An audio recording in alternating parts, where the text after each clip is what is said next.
A presentation of Sports Media Production. You are watching Alamo Heights football tonight.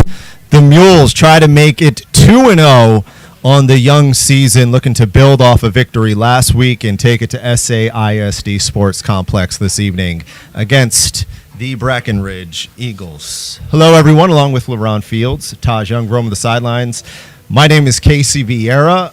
LaRhon, let's start with this Heights squad. Let's start with last week. Pretty much everything you would want if you're head coach Ron Rinneman, at least within reason, for sure. Not anticipating anything immaculate, but good enough to win and good enough to have you feeling pretty good knowing that you have a chance to go 2-0 tonight.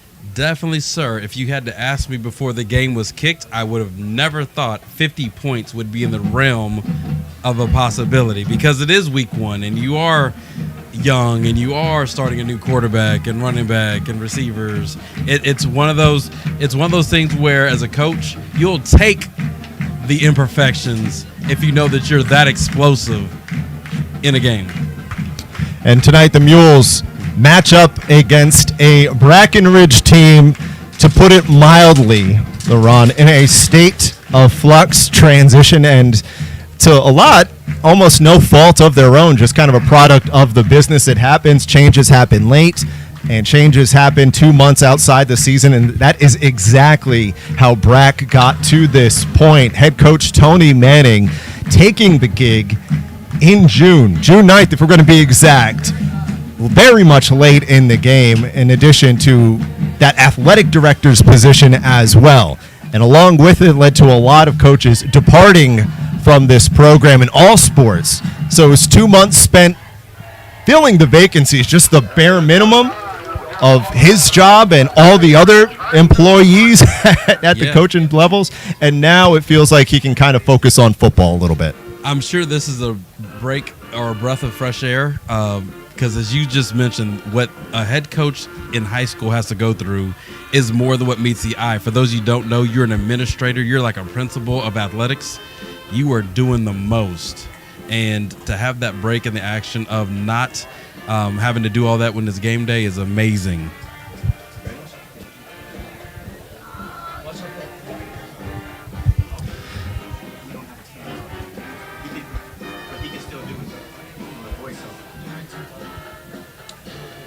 So the Mules coming in at 1-0 on the season. Brackenridge checking in at 0-1 after falling last time out, a tough contest against Jay. As we mentioned before off the top, along with LaRhon Fields, my name's Casey Vieira. Our friend Taj Young on the sidelines talking about why it's been a very fluid situation, but Coach Manning's starting to fall into place. Hey, Taj.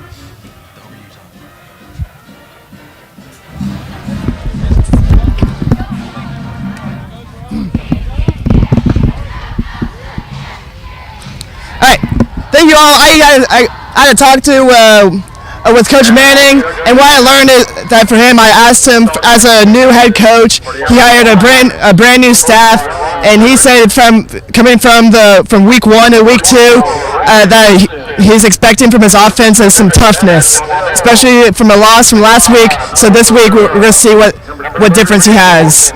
Now back to you, Casey and LaRhon.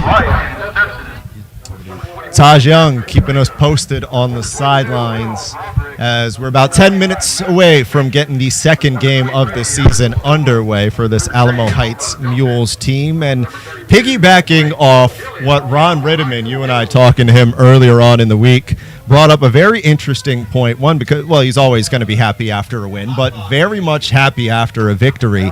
But something that was interesting that I hadn't really thought of, I don't want to speak for you, he said the most change that you see in a season is from week 1 to week 2. And very confident reiterating that sentiment. And when you're coming off a 50-point performance like they were, plenty of reason to feel good, and he certainly does.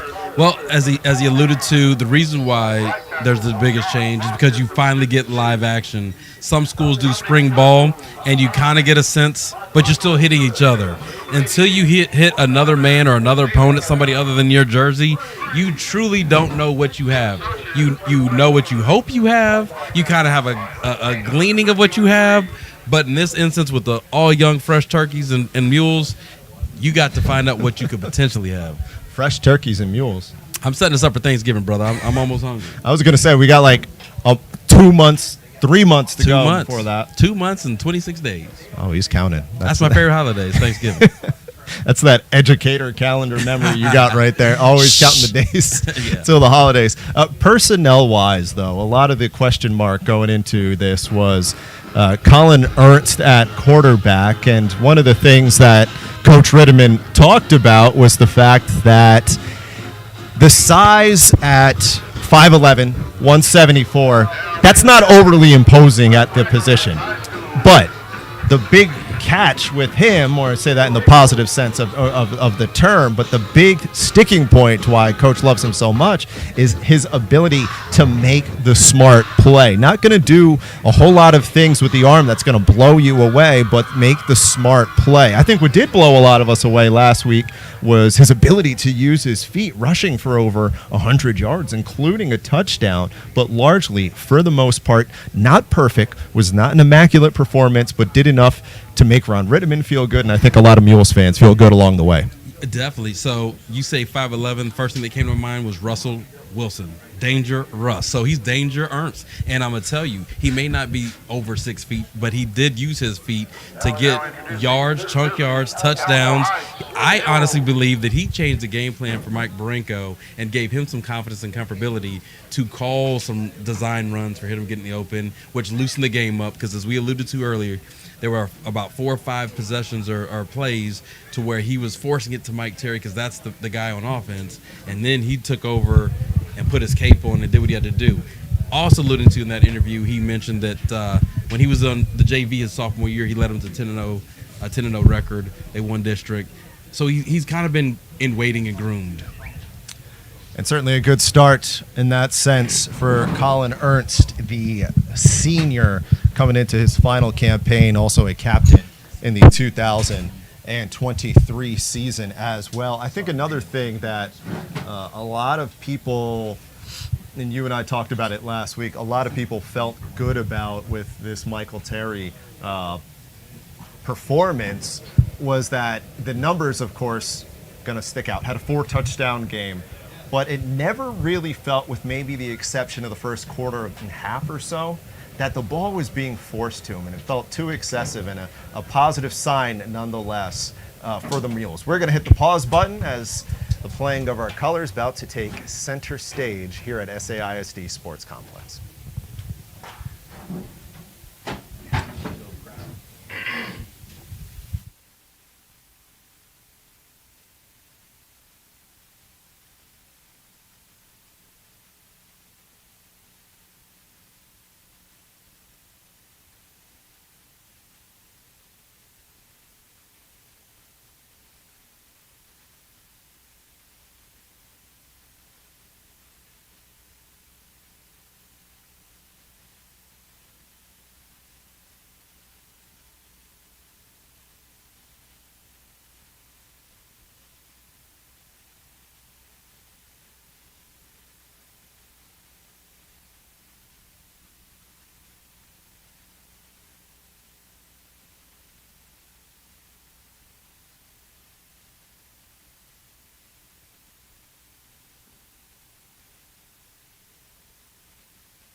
Breckenridge High School Eagles.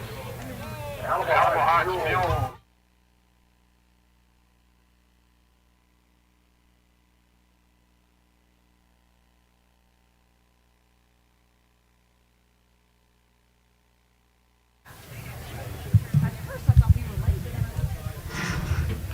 All right, just about ready to go at SAISD Sports Complex. Casey Vieira, LARHON Fields, Taj Young on the sidelines. I must say, LARHON, Alamo Heights do a lot of things very, very well, if not great. Like 90, there's always room for improvement. 95%, I'll say. I would say that we have yet to master the run out.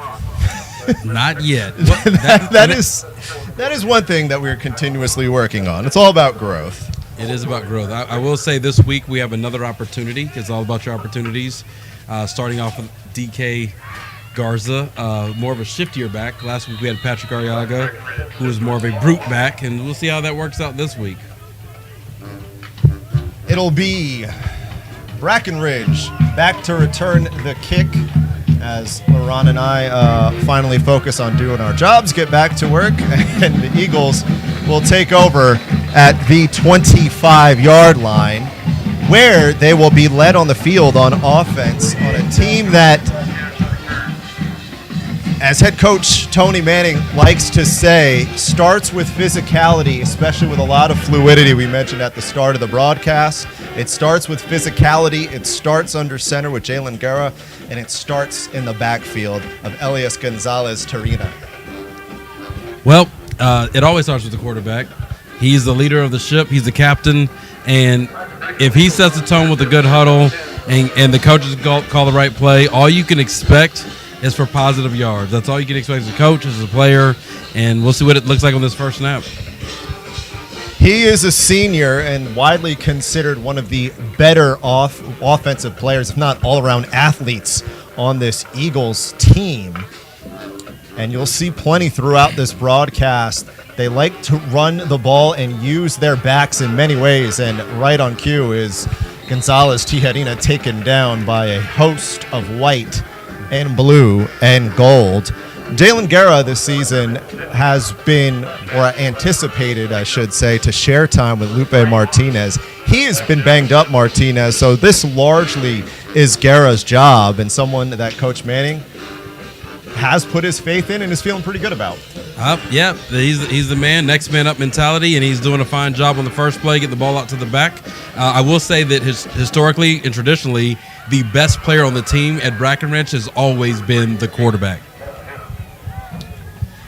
Again, they're going to spread the ball out a little bit, and it's back to their star running back. Not a whole lot going on 2nd and 7. A good job by the Mules defense, bringing the heat in that front seven. And on the topic of this Mules defense, LARHON, not a great showing last week.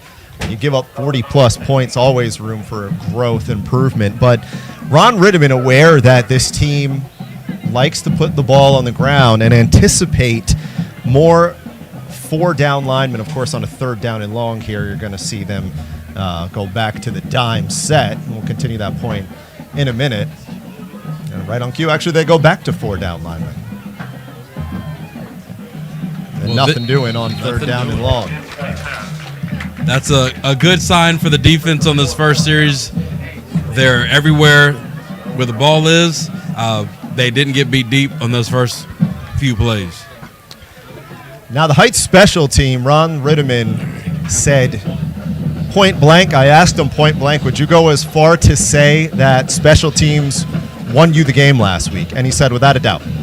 Without a doubt. Why? Well, 7 of 7 on extra points. That'll do it. A 75-yard punt return that went inside the 2 that led to a safety. A punt return touchdown. And then a punt that was fumbled on the Seguin side, and Gunner doing a good job getting the backfield there. This is Trip Johnson taking it all the way to midfield, and that's where the Mules will take over. Point being, though, a lot of faith in the special teams, and it puts them in a reasonable starting place for the aforementioned Ernst. Hey, no pun intended, tripped on that one. If he didn't trip, he may have had a trip to the end zone. That's a lot of trips in one sentence, but just to set the stage, we have great field position at the 50. This is like arena football. We're only 50 yards of pay dirt. Let's get it. So the Mules coming off a 50-point performance in last week's victory under the direction, if you will, of Colin Ernst, Mike Baranko's defense, back for another season. And right off the bat, they're going to spread it out. This is Ernst working with a rush on that line. Going to air it out. Look deep. Has Terry. Can't haul it in. No flags. Fans wanted the PI. Not going to get it. Well defended in that secondary. And something we did not see a whole lot last week, LaRon, was Ernst feeling comfortable throwing that ball deep. First play, they go back to number 2 and well defended in the secondary. I think it was a great call. You took a shot deep. You're in great field position, right? And this is the one time the Breckenridge did not double, triple Michael Terry, so why not? It was a pretty thrown ball, slightly underthrown, but let's see if we keep it going on this next play. Terry touching the ball 5 of 7 times on last week's opening drive, and we'll expand that number in just a minute because mathematician head coach Ron Rittiman coming up with quite, I guess, the analysis, if you will, is in the backfield. This is DK Garza. Looks like it's going to come back. Got a good carry, good gain on the play, but flag in the area of holding. We'll see what they decide on it. But the note on Terry that Ron Rittiman mentioned was that 17 touches last week, 4 touchdowns. That is at a rate of basically once every 4 times you're touching the football. He's that electric, so it's not shocking. And I know it's not shocking to you, but I'm saying, like, that's about right. I mean, last year he had to share that rate with Rhett Anderson and a few others. This year you expect that rate to be higher just from sheer numbers. And it will be holding on the Mules, so push them back after the strong ground. Mentioned DK Garza. He's going to be the guy getting the starting nod in the backfield tonight. The reason why, well, head coach Ron Rittiman wanted to go a little bit more athletic today at linebacker. Part of it out of necessity, but the other part of it, he wanted to go more athletic on the defensive end. So usual starting running back, at least this time last week, Patrick Arriaga, he is going to be at linebacker. And here is Terry on the ground, working it back up to midfield, picking up just about what they lost. Going to be a 3rd and long upcoming. Terry being Terry, grown man run, erasing mistakes that happened last play. Good run for 10 yards. Off the right side. Not a whole lot of times last week that the Mules found themselves in a 3rd and long situation like they find themselves in at the moment on this opening drive. We'll see what they can do with it as the captain, Ernst, again, going to spread out the offense with company in the backfield to his left. It's left that he rolls, looking deep, creates some space, and he looks like he's going to be just about short of the marker by a yard or 2, which prompts the first conversation of the day, whether or not Ron Rittiman will keep that offense out on the field, will keep number 10 on the field, and I think that's the way he's looking. Looks like the smart call. Every time you've had the ball for going forward, you've had a positive gain. This should be an easy pickup at the rate we're going. Let's take a look. So Terry now in the backfield with him along with Garza. It'll be a 4th and 2 from the 42 is whistles, and whether or not that was by design, they got him to go off. It looked like, we'll see which side went off. The difference of a first down, a Mules first down, and a 4th and 7 upcoming. Up here, couldn't tell you. I don't know. Did you get a good eye of it? I did not. It was like simultaneous movement. So we'll see what the officials, what they saw while they converse and figure it out. Either way, just pose the question, are you willing to risk it at 4th and 7? Seems like it was on Brackenridge. They're asking Alamo Heights. And it will, and a big 4th down miscue by the Eagles. So it's going to be a first down, and whether, again, that or not, that was by design to get the defense to move, that front 4 to move. Well, mission accomplished for the Mules. So now they'll get a new set of downs at the Brackenridge 37-yard line, looking to go to work. And that defensive line, and we'll talk about this at length for Brackenridge, is actually one of the strong points that head coach Tony Manning is really feeling good about with this team, and so much uncertainty as Ernst going to work, going to his right, keeping the ball in his hands. Flag on the field. He breaks free. Going to come back, take it all the way from 6. But that looks like it's going to come back. This is kind of concerning because we saw a lot of this last year where there was a lot of penalties by the Mules. I would say some of them questionable because there is a size difference, right? And so I don't know how accurate these are. So if you're watching at home, be with bated breath. We're still working out the season. It could be some holding on the perimeter. You never know. Hands get handsy and flags start to appear. So let's see if we can clean those up and take advantage of these nice runs. 3 holding penalties last week, LaRhon, and already 2 on this opening drive. Fortunately for them, this time last week, those 3 penalties did not help. This time, we'll see the difference of it. Thankfully, at the spot of the foul, it's still going to be not that much of an inconvenience. Call it a 1st and 13 on the 40 as we approach the 7.5-minute mark. We're still in a great field position spot. We're flowing and moving. And it's back to the ground they go. Pair of running backs today. Again, this is Garza, but do not be surprised if you see Aiden Villarreal come in and check in some time too. And that's your classic. I know you're a fan of guys built this way. 5'6", 189. Tank. Yep. He's doing our Haas. everything you need him to do. Yeah, who was it last week? Was it Hayden Haas last week for Seguin? Haas. Yeah. Yeah. That's Hayden Haas. Hayden Haas. He played the part. He was a Haas all night. So hopefully our Haas gets in there, short game, and gets us some yards. It's a yard from Garza on the 2nd and 12 upcoming. It's right back to him on the draw play. DK breaking free. It looks like he's got enough for the first down marker. Just a little bit of a delay. Got that Brack defense, that defensive line on their toes a little bit, taking advantage. He definitely got up the gut, and he got gone quick, as we like to say in the running back world. What I like about DK, he's hitting the holes a lot faster, so he's a little bit shiftier than Arriaga. So we'll see. He may have a couple big runs today if we can get this train moving. Only a sophomore, DK Garza. 5'9", 168 coming into this new season, and in a spot where I'm not even sure Ron Rittiman projected that he would get the bulk load of the carries that he's getting in week 2. And if he's going to do things like that, understandably so. But kind of situation, I'm not implying that he's on the same level as Michael Terry, but the situation Michael Terry found himself in this time last year. He got a window of opportunity, took advantage of it early in the season, and obviously maximized it. And something perhaps to keep an eye on, a sophomore in a comfortable spot. The good thing is that it aids. We talked about this last week. Who's going to step up to help Mike Terry? And if you can get a running game with a passing game, that makes you deadly. We still haven't seen a shot to Park Zunker or Bennett Johnson, the tight end. So let's see what's coming up. He looks that way now. Back to his right. It's Terry over his shoulder. The catch, the score. Alamo Heights touchdown. Mules keep on rolling from last week on the Michael Terry TD, 5th of the season. Lionel Richie said he best easy like Sunday morning. That was just pitch and catch. It looked like warm-ups before the game. So if that's any indication of how today's going to go, that 50 burger may be, I don't know, an option or opportunity. You're trying to find the grilling parallel to repeating.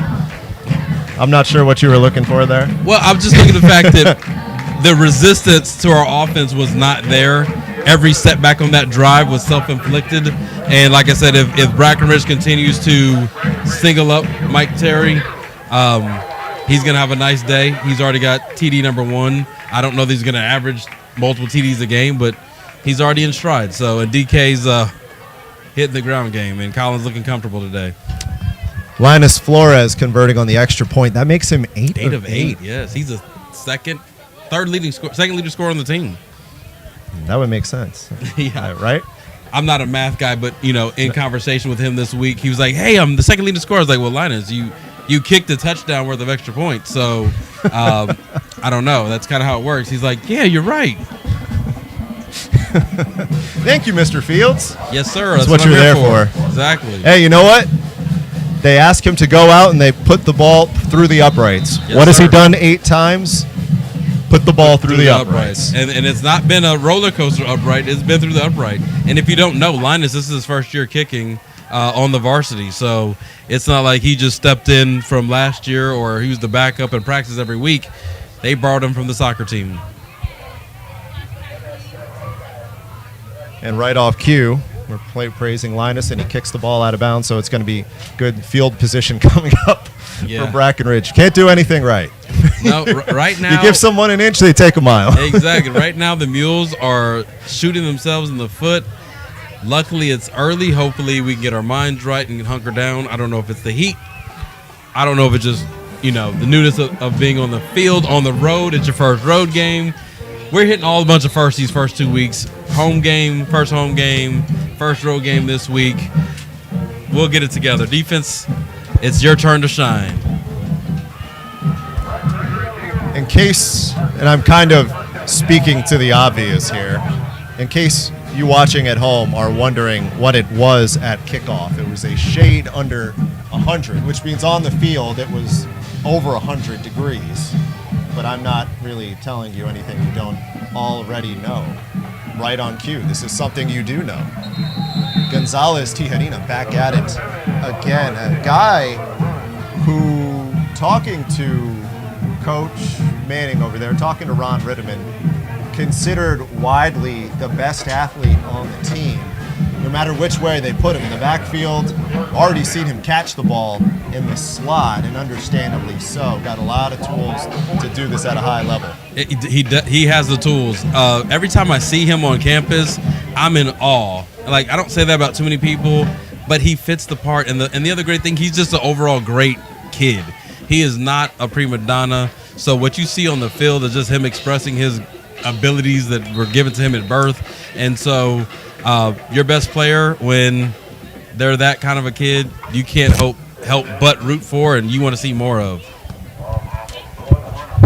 Now, Matthew Manning this summer taking over the job, as we were talking about early in June, and one that led, being that he's also the athletic director, to plenty of changeover hiring well beyond football.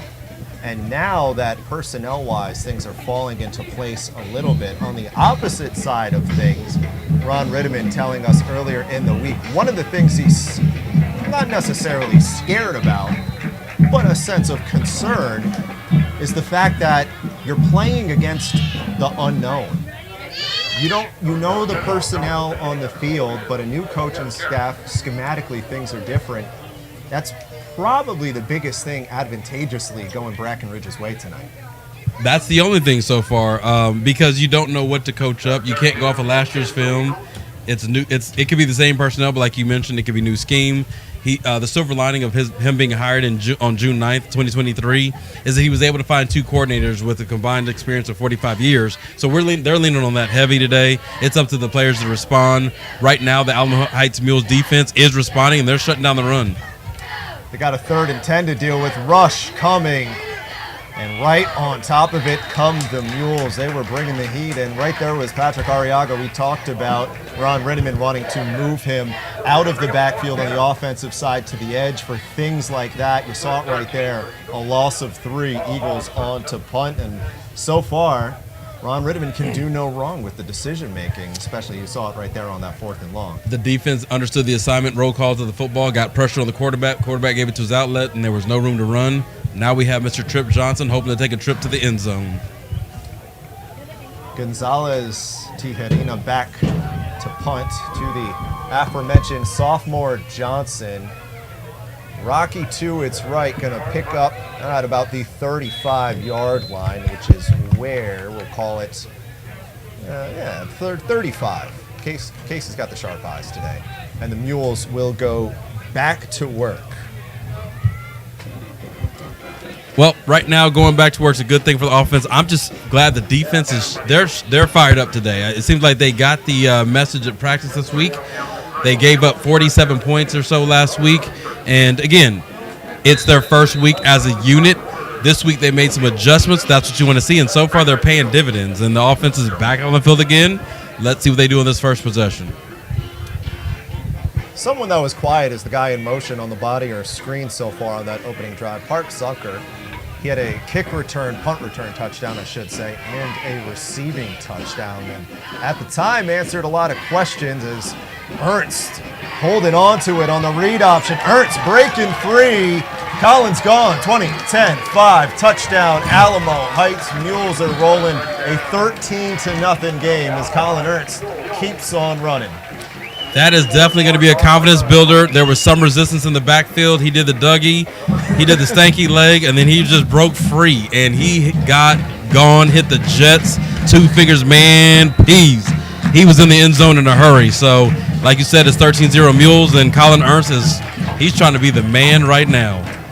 65-yard touchdown run for the senior captain, continuing to add an element that I'm not entirely sure a lot of people thought was going to be an element, a thing at the start of the season, is those legs, those wheels. This might have been Coach Ritteman downplaying it, not showing his hand entirely, but talking to him at the start of the year about his quarterback. Never once did he really go out of his way and say, hey, it's his legs that gets him by. Yeah, no, you know, Not once, but entirely it's been the legs that's gotten him by so far. I will say his passing today has looked better than last week, right? Even in the preseason of the scrimmages, the throwing mechanics weren't there, and you know he wasn't hitting his targets. So yes, you always defer to the skill set that you're most comfortable with, and all you can hope for if you're Ron Ritteman is that as you go along week to week, that part of the game picks up more and more. You're making the right reads because clearly the legs, they're not broken, and yes, I don't want to call him Riverboat Ron, but Ron was being very coy about the skill set of the legs of Colin Ernst, and the world now sees.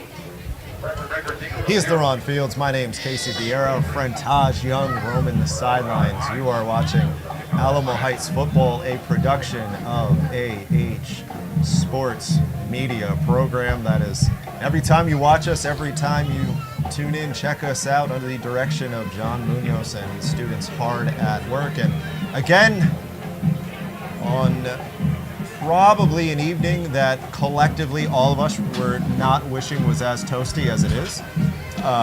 We got that sun directly across from us, heading towards the back half of its day. But appreciate all of our friends in the program, students in the program, holding it down for us on another San Antonio scorcher. It's definitely a beautiful thing to see the student production. You know, one thing about football, it is community. So you see all the student groups. You got the Spirit Squad, the Spurs. You got the cheerleaders. You got the band rocking us in between quarters and during the game. So it's a student-filled event. Love the support tonight here at Spring Sports Complex. Parents are here with buttons on and ready to go.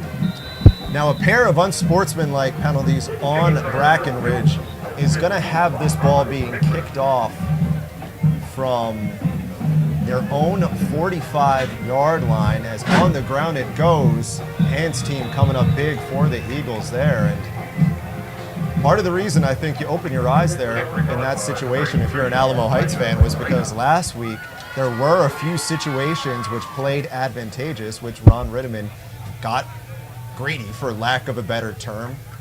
And if you were watching last week and you saw this week, that lined up to be one of them, but instead plays a little bit more conservative. It was the pooch that was getting him last week, but Hans team holding on to this one for Brad. Yeah, I mean, you understand the call. It's if you're going to take a shot, that's where you do it because you're at the 45. Other than that, it goes out the end zone. Gonzalez Tijerina off a tackle to the left side, breaking free, off to the 50, taken out of bounds just outside of that. There's that speed that we've been hyping up to this point. His best run of the season, the best offensive positioning, ball position that we've seen so far for this Brackenridge team. And if there's one thing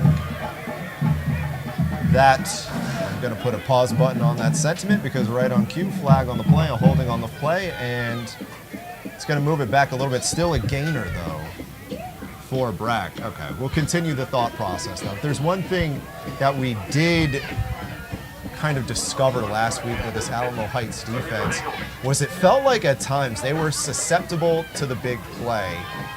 Not a whole lot of doing on the run on the first down. And you saw it first possession of the game, John Jackson, a big 60-plus yard TD run, and a couple times with Seguin Matadors got back into the game with long, quick-hitting defenses, down 17, making it a 3-point game in 3.5 minutes. One of the things that Ron Ritterman had his eyes on going into this week. Well, the defense line had to step up. I will say the difference between Seguin and Brackenridge is the O-line size. Their line was gargantuan, and the Brackenridge offensive line is similar to our D-line. And again, the ball goes to Gonzalez Tijerina, already pushing double-digit carries, not out of the first quarter yet, but par for the course for him. He is not the leading rusher on this team coming back from last season. That's Julio Morin. Ran for just a shade under 250 yards. 33 is a guy in purple you'll see getting bounced all over both sides of the field, much like Coach Ritterman likes to use Patrick Arriaga on the other side. That versatility. Do not be surprised if you see more of the same. I do like the switch, to be honest with you. It gives us more bulk and size on that backing core and allows Lauren Christensen, number 44, to wreak havoc. And as they rotate the D linemen, I'm starting to see more and more confidence in assignment football. Timeout on the field, whistle on the field. Looks like it's going to be, nope, it's on Brack. False start. False start. So move the ball back on a 3rd down and 9. What was a 3rd down and 9? Now it's 3rd. A serviceable one now becomes a much less favorable 3rd down and 14. What we haven't seen here, Casey, is a pass downfield. We've seen an attempt somewhat, but we haven't seen an actual drop back and get downfield. So it'd be interesting if they go to the screen game here or try to do a quarterback run. Coach Manning very high on his receiving core, a pair of them, none of which you'll see on this play as Guerra throws it away. A pair of receivers he was high about, you saw on the bottom of your screen actually. Number 9, Dominic Campos. He's a senior captain on this squad, and a sophomore, number 88, Michael Canizales, another guy who he is high about. It looks like they were trying to target Michael Carrizales, but it just was an errant pass because he had his hands up like, was that to me? Or was that 80s? Or was that not? And so, like you said, an incomplete pass. That was a strike downfield, so they did answer the question. Brackenridge 3-7 last year, 3-6 in the 14-5A Division II. Not a playoff team. Had made the playoffs the previous 2 seasons before the 2022 campaign as Gonzalez Tijerina gets it off. Going to place this just about inside the 20 at the 19 is where they go to work. At the 21-second mark in the first quarter here at SAISD Sports Complex, Alamo Heights last week, coming off a win, trying to move to 2-0 on this young season, the season opener in district play. Alamo Heights, of course, last year going undefeated in district play and looking for more of the same here in 2023. Casey, I don't know if you remember, but this game's kind of flowing and going like last year. 21 points in the first quarter, and the Mules just kept. The Eagles had no answers for the Mules, so we'll see what happens on this drive if they can in 21 seconds make it 21-0. 56-point performance last year from the Mules, and it looks like Colin Ernst got that movement off sides.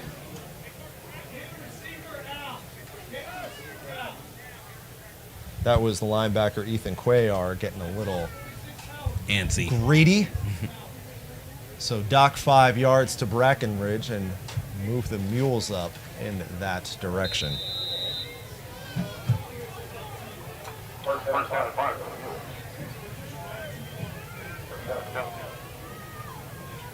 Looking at the defense, trying to get a blitz pressure. Oh, fumble. And ball comes loose. Brackenridge has it, botched handoff. One of the few miscues that we have seen out of this offense up to this point, and it is a big one. Colin Ernst and Patrick Arriaga just could not get the handle cleanly. Purple falls on top of it.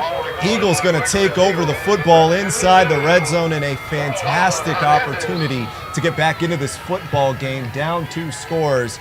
16 seconds left to go here in the first quarter. Exactly what Coach Manning's bunch needed on a drive or an offense that has looked stagnant an opportunity now to make this a completely different game for Brackenridge.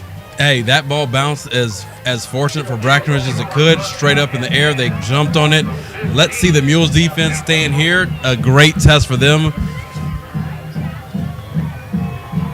Brackenridge going to spread it out a little bit. This is Gonzalez Tijerina back doing the workload once again. Just going to be just outside of the 10-yard line.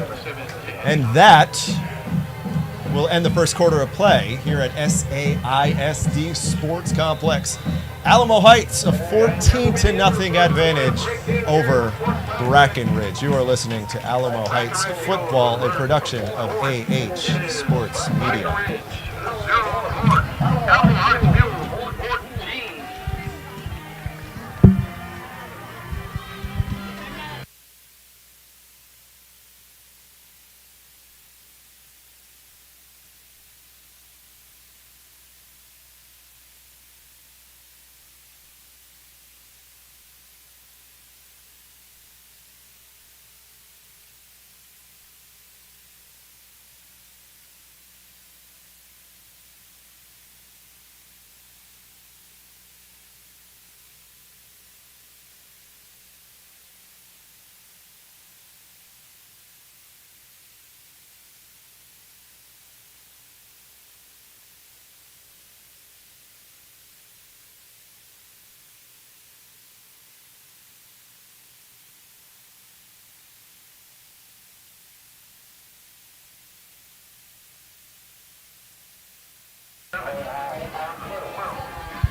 Second quarter underway in a very advantageous situation for Brackenridge. This is Guerra running back into a crowded offensive line. Alamo Heights doing a good job forcing the envelope.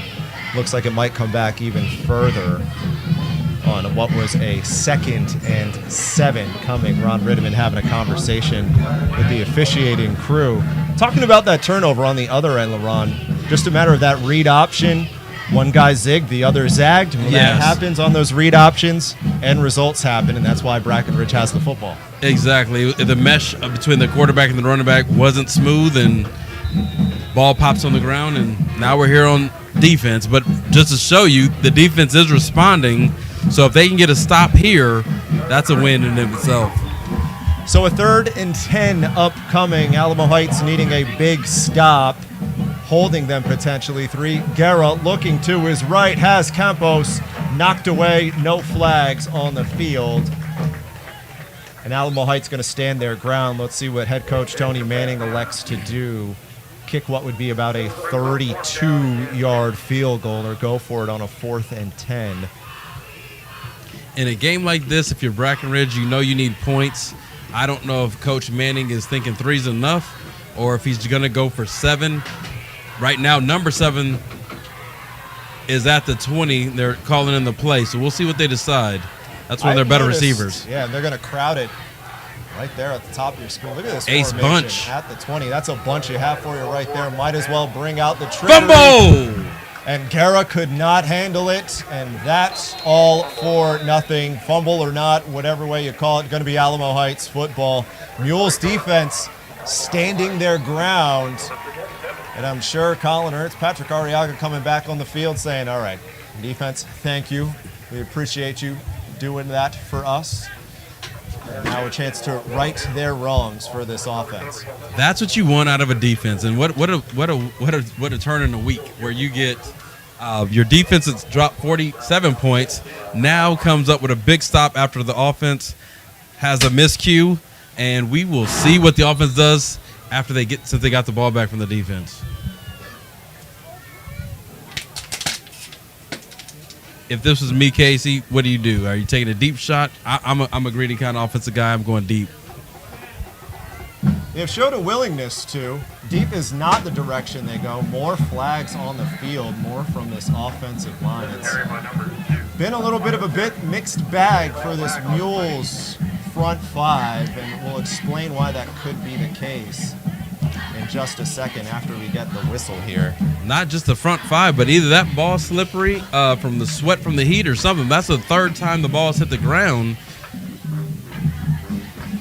between the Mules and the Eagles. Now this Alamo Heights offensive line today, a pair of injuries, has a bit of shuffling and a bit of new change, if you will, newcomers about it.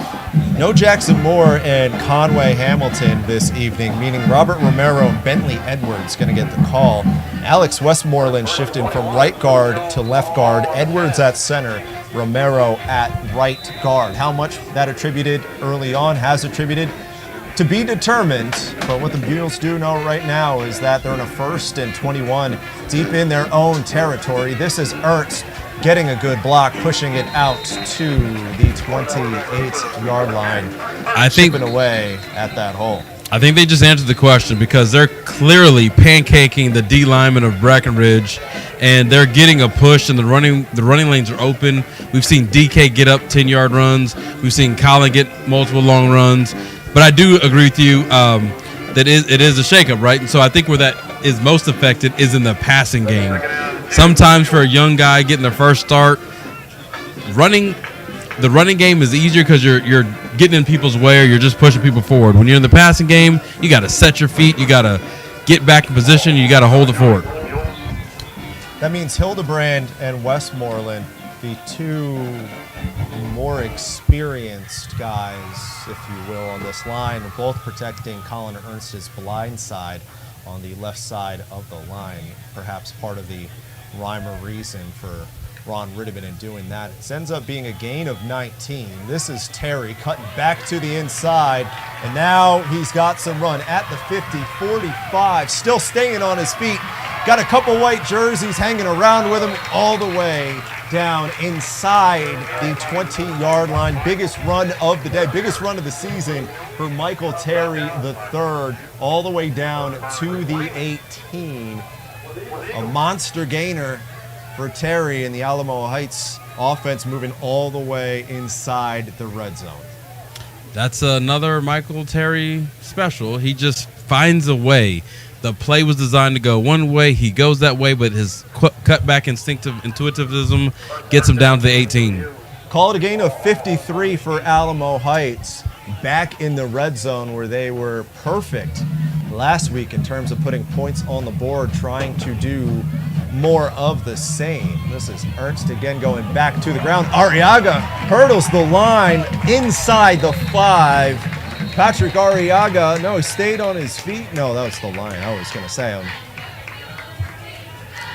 A lot of bodies moving around, but it's Arriaga working it down to the 5-yard line, and Alamo Heights continuing to do what they do. We were talking about the offensive line, in the middle of the offensive line where a lot of the changeover happened.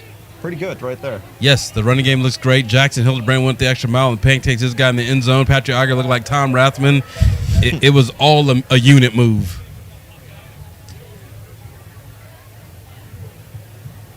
Eight on the play clock for Ernst as it's to the ground they go. Arriaga getting rewarded for it.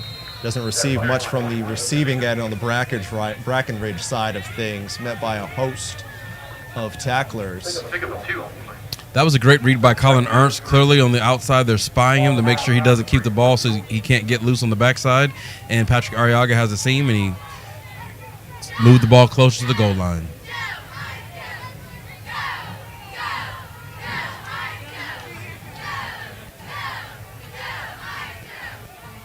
Michael Terry now going to take it out of the gun. This is Terry, had a touchdown last week doing this. And it looks like, does he have another? Looks like he's marked down short. Does not. And it's going to be short. About half a yard, if you will. Michael Terry's attempt coming up just a bit short, so we're going to have a third and less. Half a yard? Yeah, we'll call it half a yard and goal situation here for the Mules, who have been out of shotgun as usual, per usual is the case this entire game. Going to have a timeout on the field. Brackenridge, Tony Manning, going to take time. Tony Manning taking the timeout. Maybe he saw something. Maybe he wants to make this quick adjustment. This is a drive where you need to dig deep if you're Brackenridge. You hope not to give up this 21st point.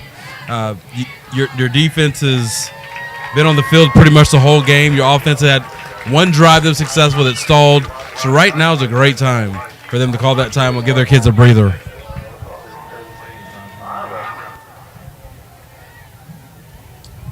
Alamo Heights coming off a 50-point performance last week, where Ron Ritteman, after the game, suggested that they left 3 more touchdowns on the board. Going far to say is, we are so spoiled, Ritteman said.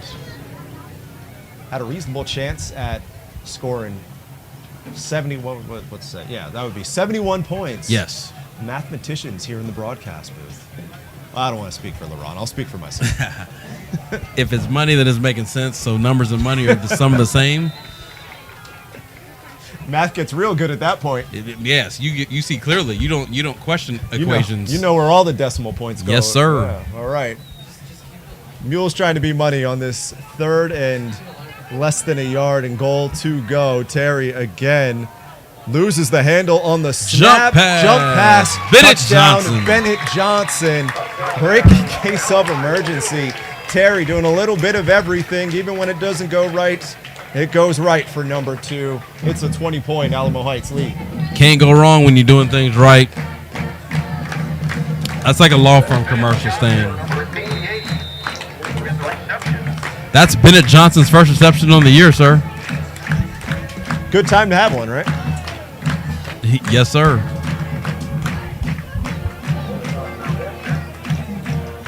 Now 10 for 10, Linus Flores on the season. If I'm not mistaken, is that the first pass Michael Terry has thrown this year? I believe so. If you want to call it a pass? Albeit, the ball traveled further than the distance, right? It went 10 yards. Right. It threw it basically the distance from you to I sitting here in the booth.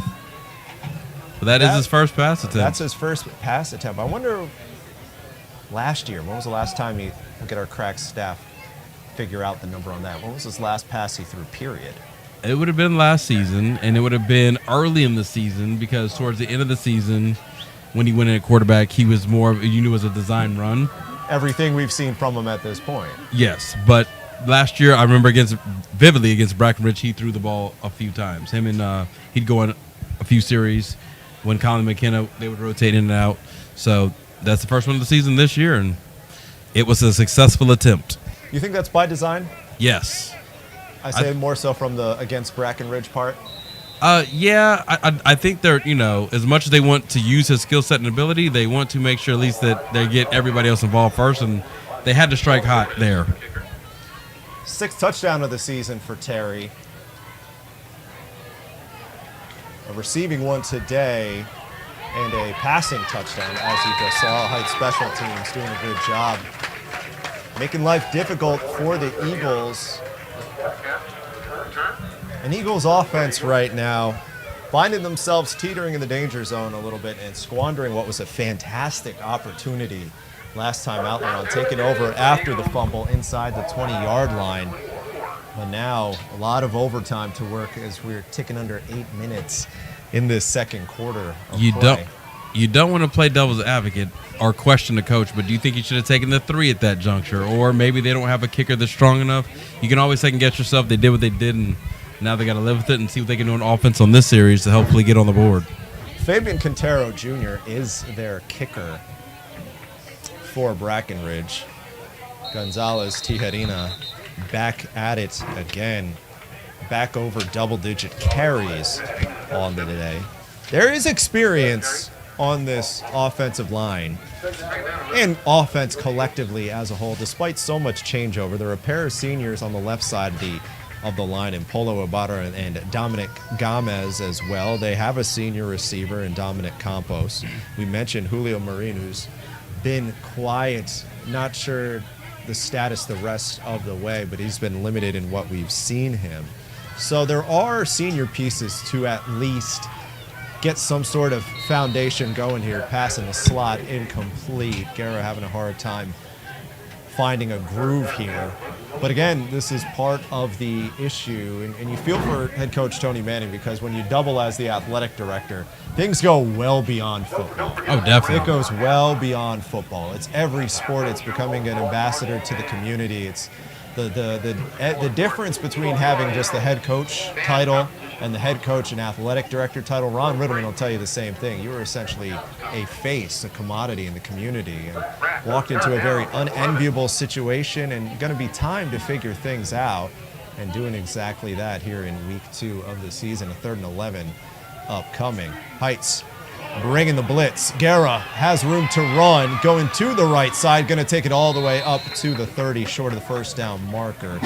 Going to be forcing a punt here as the Mules defense coming back out to work, or I should say going to work once again. To your point, being hired that late in the season, what it affects is the one thing you need as a program, and that is culture, right? He talked about it. He wants to establish the culture. He has to put his fingerprints on the program, and that's hard to do when you start in June. You start in June, you turn around, and it's August. The kids don't know you. They haven't met you. School's out. That's a tough job. So I commend him for what we've got here thus far anyway. Alamo Heights again going to get good field position here. This is Trip Johnson saying, take it away from us, Eagles. Does exactly that. Going to be at the Eagles' 42-yard line. And simply put, talking to Coach Manning earlier on this week, we asked him, one, is there really a timetable on putting this thing together? And expectedly he said, no, it's fluid. But two, what's kind of the prerequisite to make it on your team, to get minutes as your team? And his word, the one non-negotiable, which I thought was a great word, was physicality. Definitely. It was physicality, and that starts with culture. It starts at practice. It starts in the little things, the details. Ernst back to work, going to his right, had Terry down the field, missed him. Instead he goes underneath Bennett Johnson. And Michael Terry had room to run. If Ernst just found him, that's 28-0 Alamo Heights leads, but he goes the safe way. A gain of 5 on the play. Ron Ritterman having a conversation with his quarterback. Bennett Johnson with his second catch of the game. The man's on fire. Break him up. Hey, yeah. Get out the double team. Get him out of there. Bennett Johnson is not a small person. He is every bit of over 6'4". So he is a threat and a target, and now that he's getting going, that's another added weapon for the Mules. A slim 281 pounds to go alongside of that is off the play action. This is Ernst keeping a play alive, looking deep down the field as Park Zunker overthrew him. Listen, I'm telling you right now, I can see the growth of the passing game for Colin Ernst. He literally flicked his wrist, and that ball was straight on a rope. A little bit out of the reach for his receiver, Park Zunker, but it was beautiful. First target for Zunker today, someone who was very much a focal point in the offense and special teams last week. Well, if you remember last week, they went to him and he dropped on his first attempt in the end zone, but he came back and caught that is true. A touchdown. So maybe that's the stick. True. That is true. And had a punt return for a touchdown as well, but we've yet to see that. Instead, it's been Trip Johnson. It's going to be a 3rd and 5 upcoming as to the ground they stay on the read option. Ernst, there he goes, down to the 20, inside the 10, 5. Colin Ernst back at it again. Touchdown, Alamo Heights, his second score on the ground on the afternoon. 27-0 Mules. Clicking on all cylinders, number 10, as Heights starting to run away with it. What I'm seeing right now is the I don't know if you know this, but Colin Ernst ran track. And I'm starting to see that track speed creep up into this football game because he's separating from defenders as he gets going. Consecutive weeks of 100-plus yards running for the senior captain. And I'm becoming more and more convinced that it was by design that Ron Ritterman did not talk about his legs to us. I really am. You're hung up on that. I am. Because that wasn't in the scouting report. You feel like the jaded boyfriend of a conversation, right? Like, he didn't tell me. Like, I'm hanging on this all year. And it's funny to me because you knew he could kind of run, because last year that's all he did. He didn't throw when he went in mop-up duty, right? You didn't know he could do it like this, though, so I'll give you that credit. Thank you. I'm not gonna steal your thunder or your pain. How decent of you, LARHON. We're in this together. I appreciate that. Hey, but credit to the Mules, or credit to Ron Ritterman finding something in a we talked about it before, a 5'11", 174 quarterback, and maximizing his skill set. Maybe he was being diplomatic. He was, when we were talking to him, we were asking about him as a quarterback. You know, his quarterback skills. You're by the book. How well do their decision making? How well do they throw their spiral? Things like that. Their size. Yes. If we asked Ron, we said, "Hey, tell us about Ernst as a runner." Well, maybe we would have redirected the conversation. Since you asked, Casey, let me tell you about how him. you phrase the question matters. But also, as a head coach, you don't want to give all your secrets away, especially if you're not 100% certain how they're going to respond under the lights. Well, he responded today. And last week. And last week. That's for sure. Line drawing kickoff here from Linus Flores. Flores been crafty with that. Going back to it once again, the Mules special teams continues to just be fantastic through this first game and a half, through these first 6 quarters almost. They look like heat-seeking missiles. Where the ball goes, they're at. They're on the special teams returners, quick, fast, and in a hurry. It's Joseph Duperrier hustling down there to make the stop for this Alamo Heights special teams squad, coming off a week where they put up a case that you can make for probably 28 points, between 7 extra points made, between a safety that was a byproduct of a 75-yard punt, between a botched snap on a Seguin punt that was inside the 10-yard line, in addition to a punt return for a touchdown from Zunker, who we talked about earlier, again holding things down for this Alamo Heights Mules squad as we tick under 5 minutes left to go in this first half.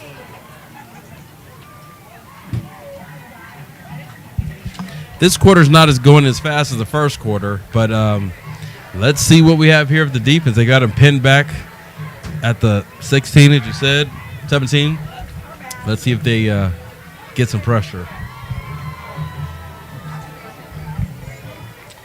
This is Guerra looking to his right. Campos wasn't ready for it. First target Dominic Campos has had today. He is the team's leading returning senior receiver.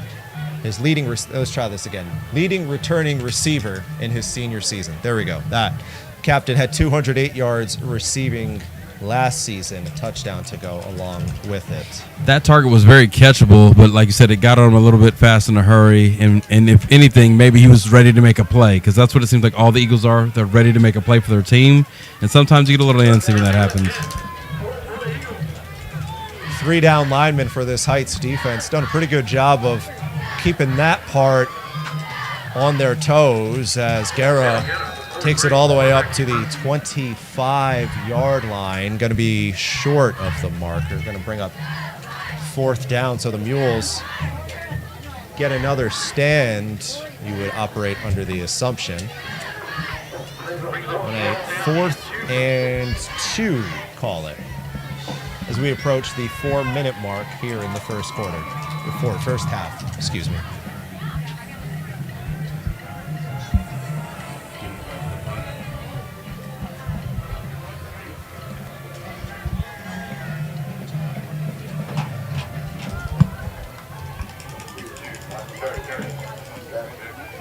Michael Terry back to return the punt for the first time today. He's going to watch it drop. Let's see if he does anything with it. He does not. Call it dead at the 28-yard line. LaRon Fields, Casey Vieira here with you. 3rd member of our broadcast team. Taj Young roaming around the sidelines. There he is, going to check in with our dear friend. Hey, Taj. All right. Bailey. All right, Mr. Reno. Mr. Reno, right now it's a second game. It's a second game right now. First away game. How are you feeling right now? Especially. This is a great place. I mean, I love the complex. SAISD has a great sports complex, and the first time on this turf, kids doing a great job. I mean, this is a great start to a game if you're a Mules fan. Offense looks good. Offensive line looks great. Quarterback, wide receiver, and our defense stepped up big time when they had to shut the door here at the end of that first quarter. So it's a great game if you're a Mule.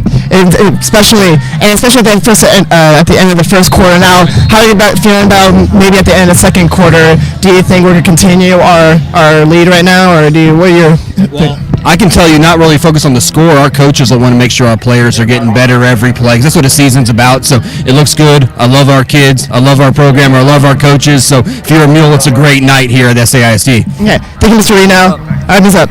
Back to you guys in the booth. Mr. Reno. Thank you very much. It's always great to have your assistant principals around. I know Sean's a big sports fan. He's always supporting the athletic program and other programs on campus. Ernst leveled, got it off in time. Terry could not hold on to it. Colin Ernst took a big-time hit off the blitz, popped right back up. Looks to be favoring that shoulder a little bit. That throw-in arm appears to be okay. He got rocked. It was legal. He went down. Michael Terry almost made a fantastic catch on the receiving end. A hold-your-breath moment for Ron Ritteman, but number 10 back on his feet. You sometimes need those kind of plays. Not that I wanted to see that, but you need to see the resiliency, how it responds. That's where your new shaky O-line, or your O-line could have been a little shaky in the pass protect.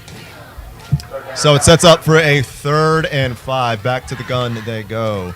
Terry and Arriaga both back there with Ernst as Terry's going to grind his way enough for a first down. Another one in that direction for the Mules. Man, that play was everything you hold your breath about as a head coach, right? Yes, sir. Your quarterback takes a big hit. Your quarterback goes down on his throwing shoulder. The classic Tony Romo, land on your throwing shoulder type of, I don't want to say injury because that goes to, puts that bad energy out in the air. But the classic play that has you holding your breath as your head coach. And thankfully, for the Mules' sake, Ernst back up on his feet. Yes. And he looks to be fine. Looks like he's shaking it off, or he's got a high pain tolerance. So this looks like setting up for another Michael Terry run or a pass. Toss play to the right. Terry going to pass, or at least had it in mind.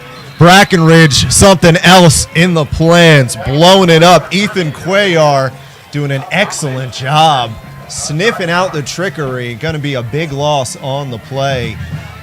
Something we haven't seen so far, a little bit of trickery from the Mules on the offensive end. Kind of going down in flames that time, if we're being honest. Well, it's gutsy because, again, we keep talking about it. You have a new offensive line group out there, and with that, your protection may or may not be where you want it to be. In this case, Brackenridge, give them credit. They did a great job covering the trick play, being on the trick play, and the intended receiver on the trick play was blanketed.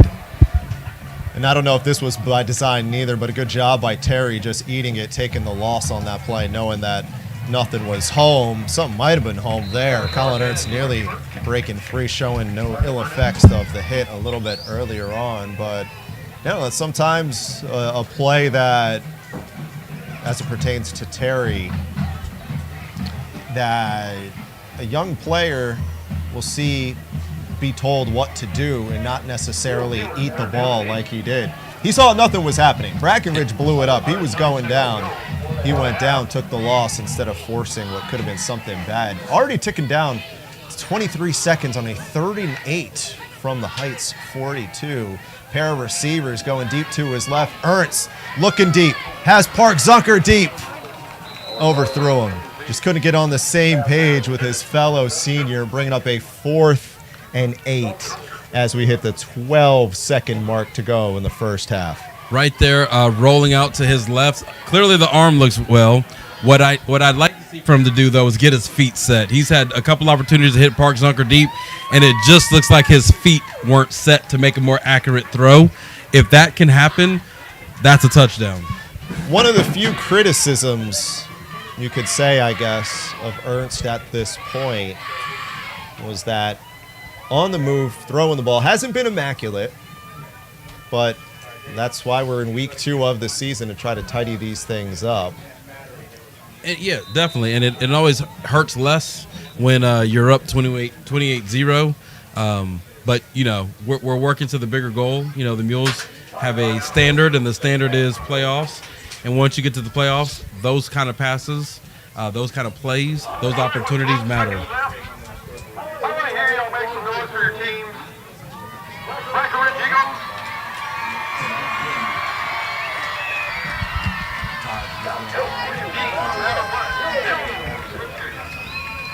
Staying right there, brother. You might need to be there now, because once they leave, they're over. For your teams, for your students, for your kids out there. So 12 seconds left to go here at SAISD Sports Complex, along with LaRon Fields and Taj Young roaming the sidelines. Casey Vieira here with you as Alamo Heights trying to move to 2-0 on the new campaign this 2023 season. Breckenridge trying to get on the board after losing last week to Jay, a 49-6 victory. Of course, a 6A team that is Jay, and the Eagles will find a little bit of magic, having 2 returners back, coming on Michael Terry's punt with 12 seconds remaining.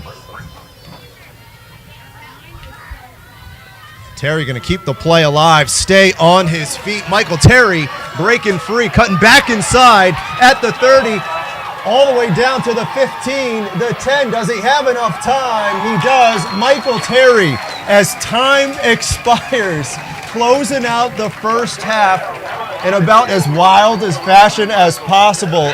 Keeping the punt, going the distance of the field, 58 yards. Alamo Heights going to be taking a 5-score lead into the break. And just when you think you've seen all of Michael Terry, he does something like that. And Alamo Heights going into the break about as good as you can. 2 words. Child's play. That's what that was right there. That was John Madden 24. That was Xbox, PlayStation. That was a signature, what he does. If you're watching at home on YouTube, go back and watch it. Yes, sir. That was an interesting way to end one half of play, if you will. Alamo Heights going into the break on a 36-0 advantage as we wait to track down our friend Taj Young, standing by with head coach Ron Rittiman.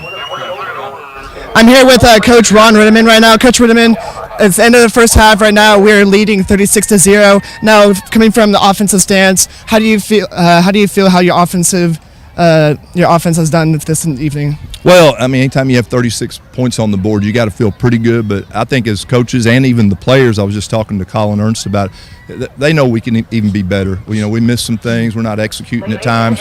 But other times we're executing real well. We just got to be consistent and finish with the ball in the end zone. Mm-hmm. And as improving, are you going to make some changes to make that improvement succeed for the second half? Yeah, that's what halftime adjustments are all about. We'll go in there as a staff and come up with some things to fix it. We'll coach the kids up at halftime, make sure they understand the adjustments, and then come out, and we expect them to do it at a very high level. All right, thank you, Coach Rittiman. Appreciate it. Thank you. With a high level, Coach Rittiman, I'm Taj Young. Back to you, Casey and Fields in the booth. Ron and Taj, thank you. Alamo Heights heading into the break, a 36-0 advantage over Breckenridge here at SAISD Sports Complex. We're going to step aside for halftime, introduce you to the Alamo Heights Mules Band under the direction of David Stevenson. You're watching Alamo Heights Football, a production of AH Sports Media.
perform their routine, the solve substitute, push it.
The Mighty Mule Band would like to recognize the following members for their hard work and dedication this week. Band members of the week are Valeria Enriquez and Joseph Wilson. Color Guard member of the week is Mia Allen. Our section of the week is our Battery Percussion section. Tonight, the Mighty Mule Band will perform the first part of their competition marching show entitled Primary Sources. Tonight's performance features soloist Sophia Fuentes on flute, Julian Mendoza on oboe, and the saxophone quartet featuring Christopher Castro-Walker, Andy Lee, Raul Villarreal, and Andres Gonzalez.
Yamika Saucedo, Celia Romero, Megan Whitty, Sydney Robinson, and Mike Wilson.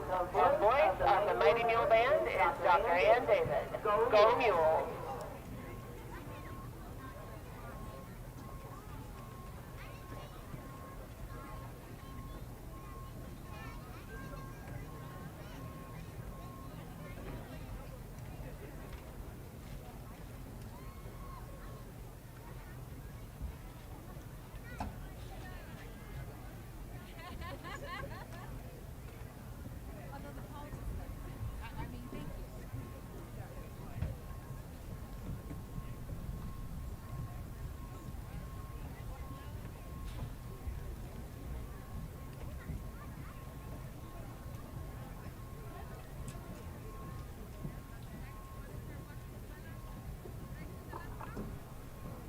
Good evening, Eagle fans. Tonight is our teacher appreciation game. If you are a teacher at Breckenridge High School, please stand and be recognized. Our teachers are some of the hardest workers and brightest light bringers. Please join me in giving our teachers a round of applause.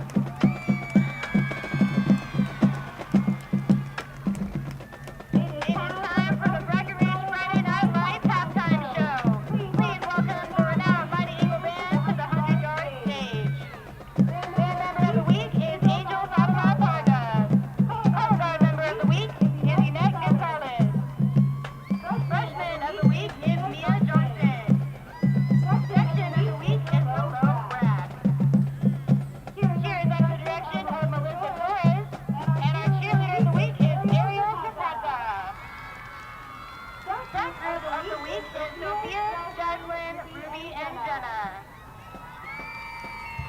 Staff is under the direction of Sabrina Griffith. Purple star of the week is Angelica Garza.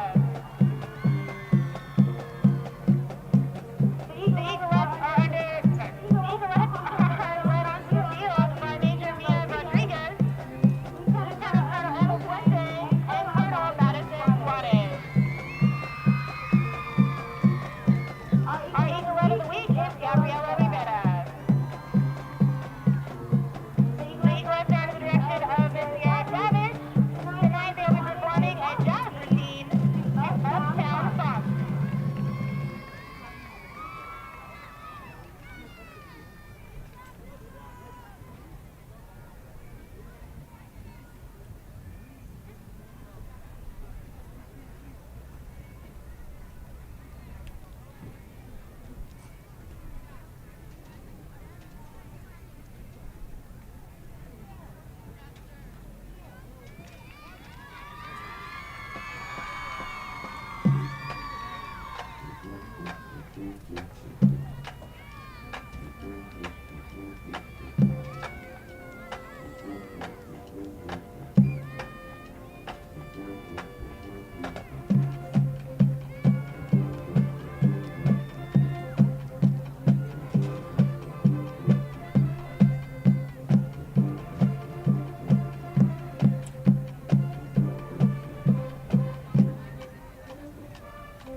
The Mighty Eagle Band will now perform themes from this year's show entitled Ritual.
Thank you for your attention this evening, and go, Eagles, go!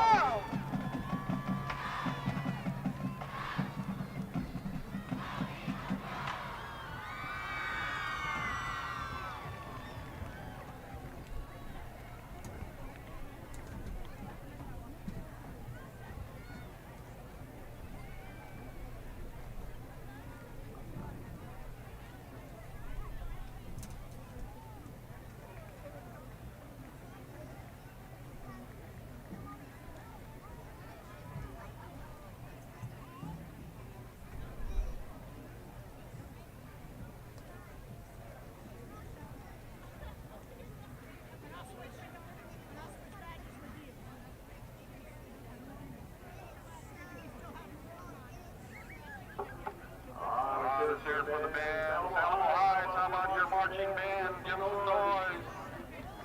Brackenridge Eagles. Go Eagles, go. Your marching band. Great job.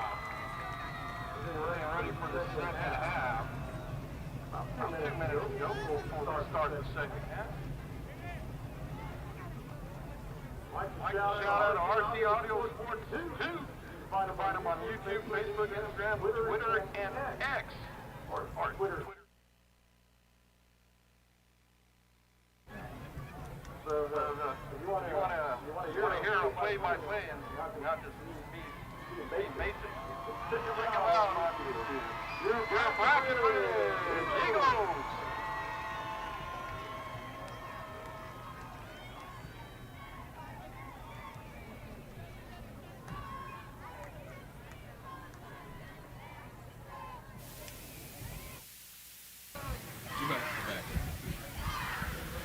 Second half, about a minute and 46, 4 seconds away from getting underway here at SAISD Sports Complex, along with LaRon Fields, Taj Young on the sidelines.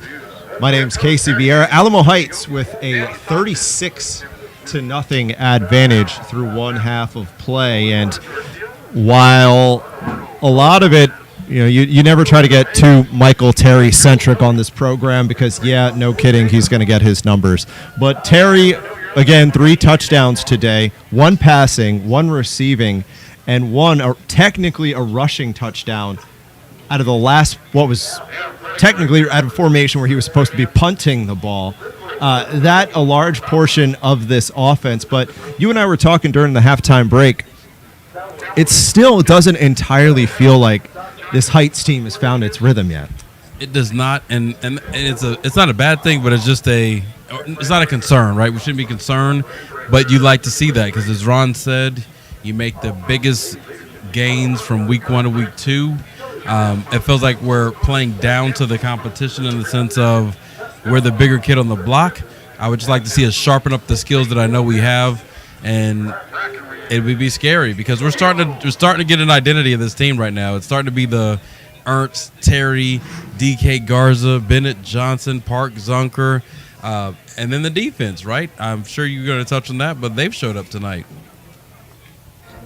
Numbers on the offense to how we got to this point. Colin Ernst has a touchdown passing and a touchdown receiving. The passing TD was Michael Terry's touchdown reception. Terry, on the other side, has said touchdown reception. We mentioned the punt return and a rushing TD on top of that. Colin Ernst, through one half of play, 6 quarters of play, has 2 100-yard rushing games under his belt in this senior season as the Mules take the field once again to try to close out this second half on a high, and something that we saw a lot of this time last year. A lot of these games where it was a heavy advantage in favor of the Alamo Heights way going into the halftime break. But this is a different team, inexperienced. That bunch last year knew how to close out games. So far, the jury's still out. Last week, yeah, they did close out the game. They got the win. But they were also up by 17 with 5 minutes left and turned into a 3-point victory. So now something to keep an eye out on. Of course, 36 points is a massive hole to dig out of, but something to be said for keeping yourselves accountable and closing out the way you should. From a coach, you already know what you're saying. The score 0-0. You want to keep them focused. The scoreboard is not your friend right now. Don't look at it. The beautiful thing is that this stadium, it's only on one side, and we're not even facing that direction. We do receive the kickoff, so look to see how we come out, running or passing.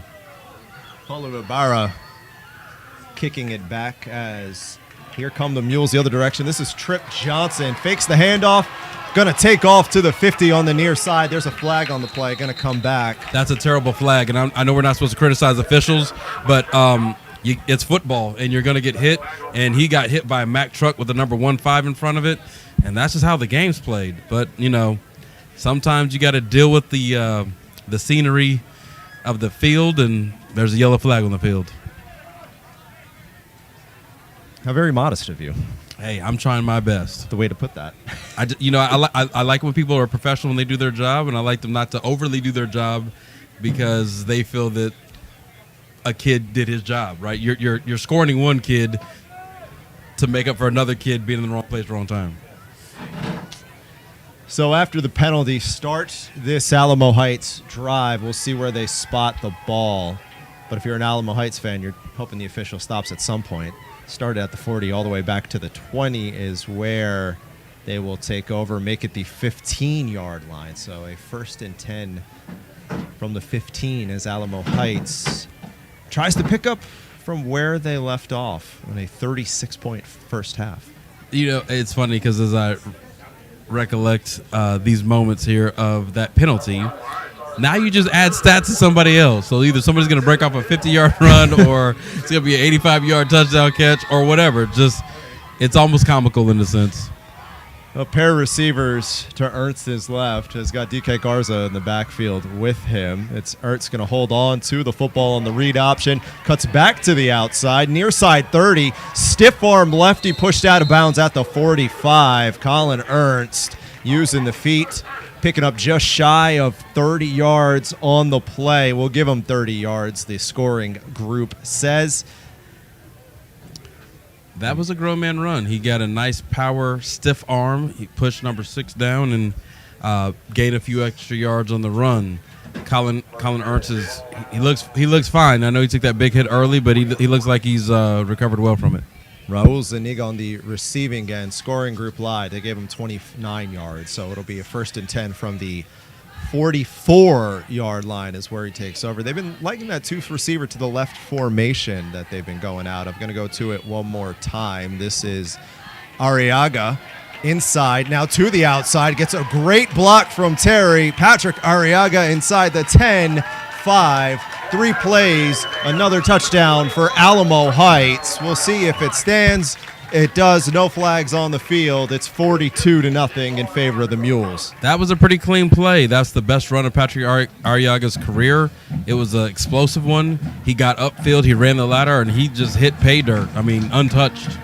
56-yard touchdown for the senior who came into the day listed as one of the starting linebackers on this team to try to, one, fix the little depth or lack thereof at the position due to some few players banged up, but also Ron Ritteman aware of that this Brackenridge offense likes to keep to the ground, and it is an athletic bunch, so trying to counteract that, put an extra linebacker out there. A hard day's work for number 21, and gets a touchdown to show out of it. Extra point good, now making it 43-0 in favor of Heights. Doing double duty this stage of the game, we probably may see more of that. We know that Gage Massey moved from D-line to O-line. He may get into O-line and D-line today. We don't know. I expect to see Robert Mickler get some action. He's doing the same thing that Colin Ernst did last year. The only difference, though, is last year Colin Ernst only came in for Colin McKenna. He did not play any other position because it was so deep. This year, Robert Mickler does play like A-back or tight end of the sorts, so he's getting on-field action. Tonight, he may get some quarterback action. Yeah, you saw him on that return that you mentioned to start the half. He was warming up outside of the break, and looking at him on the sidelines, he looks to be, well, just finishing warming up, if you will. Mickler, I say backup in the least condescending sense, but the backup quarterback to Colin Ernst, a 6'2", 217 junior, is number 15. As the Heights special teams will try to look for more of the same that's gotten them to this point and expand, I want to say 43-0 advantage through 2 and 34 seconds of the quarter, as for the second time today, Flores kicks it out of bounds. So good field position coming for Brackenridge. Flores definitely working on the kinks, or has to work on the kinks. We haven't got that sky kick that we've needed in the air, but hopefully it's something we can work on practice. You know, it's not a complete package yet in the kicking game. He's been excellent in the extra point, so let's see how we do going forward. Well, we'll see how much longer the starters stay out there for, I was going to say both teams, but Heights. I can imagine that this is one of the days that Brackenridge is going to want to keep this starting bunch out there as long as they can, because they're trying to figure things out. There's a lot of moving pieces. In addition to the fact the backup Lupe Martinez has been banged up, so this is probably Guerra's game to finish out. Dominic Campos has his first reception of the day to the far side of your screen, the receiver number 9. But we'll see. And then on the other side thing, talked about Mickler, how much longer it is until we see him and some of these other guys call it a day. Looking on the near side offense, the bench for the Mules, it looks like everybody is still largely on the bench and set to go back out there for the next series. Easy for me to say up here, but we'll see. I will say this, as Brackenridge, you have to keep the focus, right? This game's out of hand, but what's not out of hand is your season. And if you use this as a learning tool, right? This is actually an early playoff type game for them because when you go to the playoffs, you face a team in the other district that is just like Alamo Heights. So what you have to do is keep everything in perspective. You may not win this game, and that's fine. But you have things that you can work on, that you'll continue to work on, which allows you to play and compete well against the other district opponents, and that's what keeps you in the race. Tony Manning over there does, despite being a first-year head coach and athletic director, does have plenty of experience at his position, or I should say at the coordinator position at Roosevelt for 10 years. A very effective offense. There was actually a game at one point during his tenure as GAVIN breaks free, and a good job by the Mules defense getting in his way. But Manning, there was a game during his tenure in that 10 years. He put up the offense, that Roosevelt offense, put up over 900 yards in a game. I was witness to several of those performances as I was at another high school that was in the same district, and there were a couple games. You were on the receiving end of that one? Yes. Really? Yes. There was games where we had to do the old hook and ladder to come from behind to win the game. The last game that I was at the certain school that was against him, we actually did not win that game. We had injuries, but they had a good game plan. They had a running attack, a 1-2 punch that was amazing. So, yes, he does have experience as offensive coordinator. So this is not necessarily on him or his players. Again, some teams you're just not as good as, and that's what it is, but that doesn't mean the rest of the league you can't compete. And as long as his kids understand that this is just one of those challenges, they will be fine.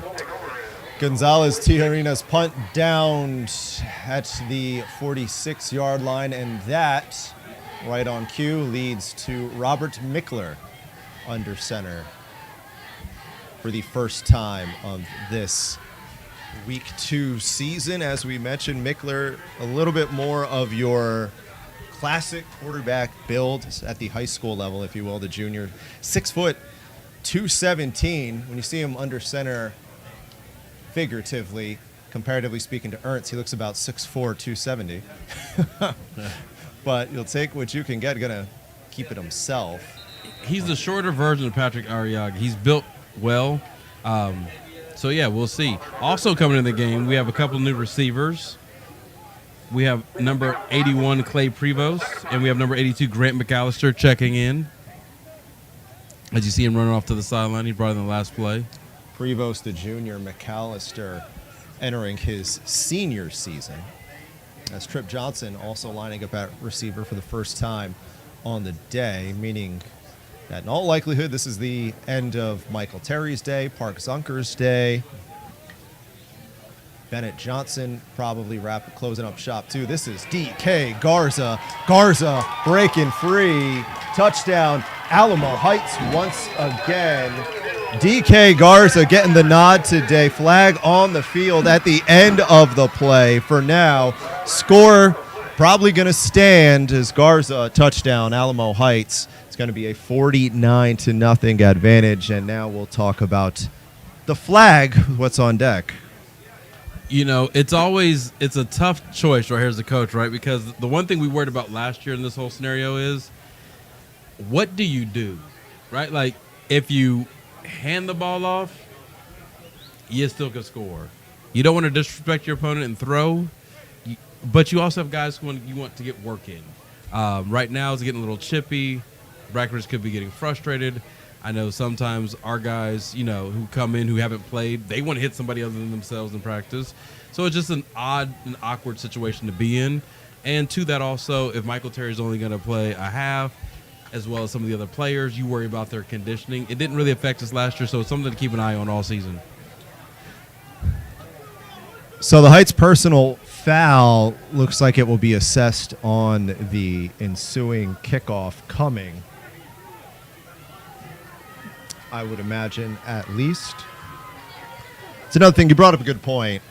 One side of the field is frustrated right now, and understandably so. They're about to be down 50-0.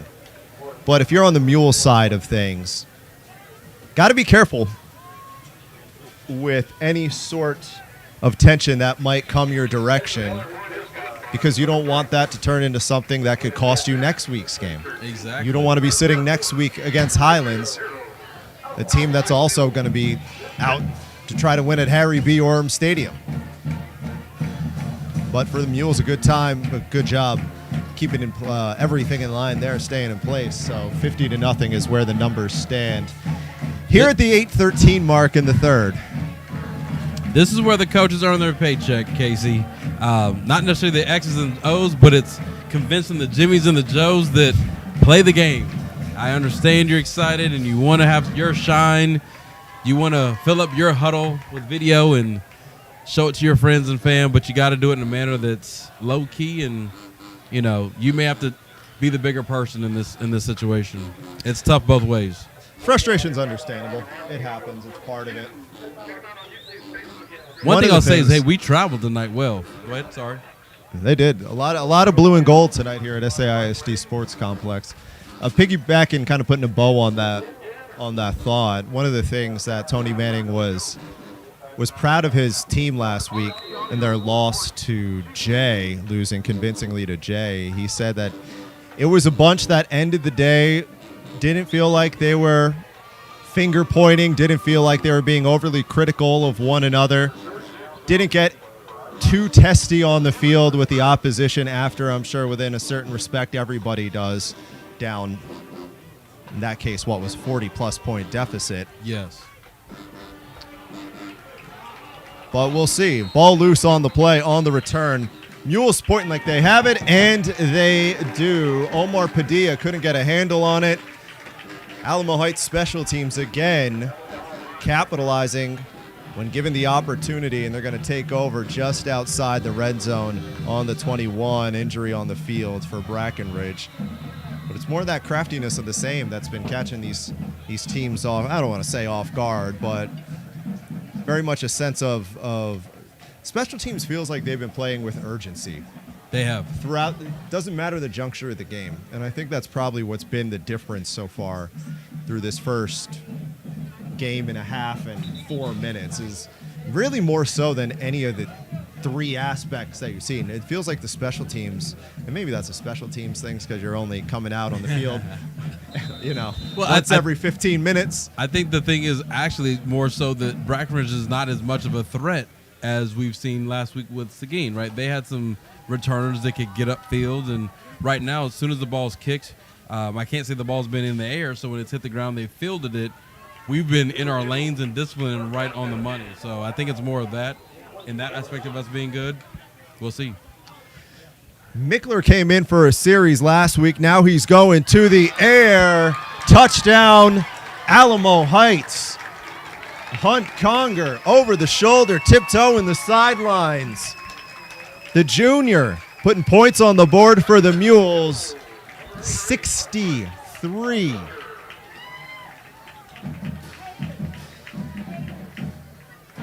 I did that math incorrectly. 56. 56? Yeah. Yeah.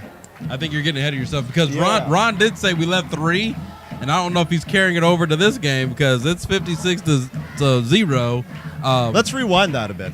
Yeah. 56. Yeah. Well, flag on the play here. Let's see if that was an excessive celebration because there was a whole lot of white jumping up and down, probably past the point of accession, and that's what it is. Once again, this is where I alluded to it earlier, where we have certain entities on the field that are trying to make the game, I guess, palatable, but that was no different of a celebration that we've seen all night.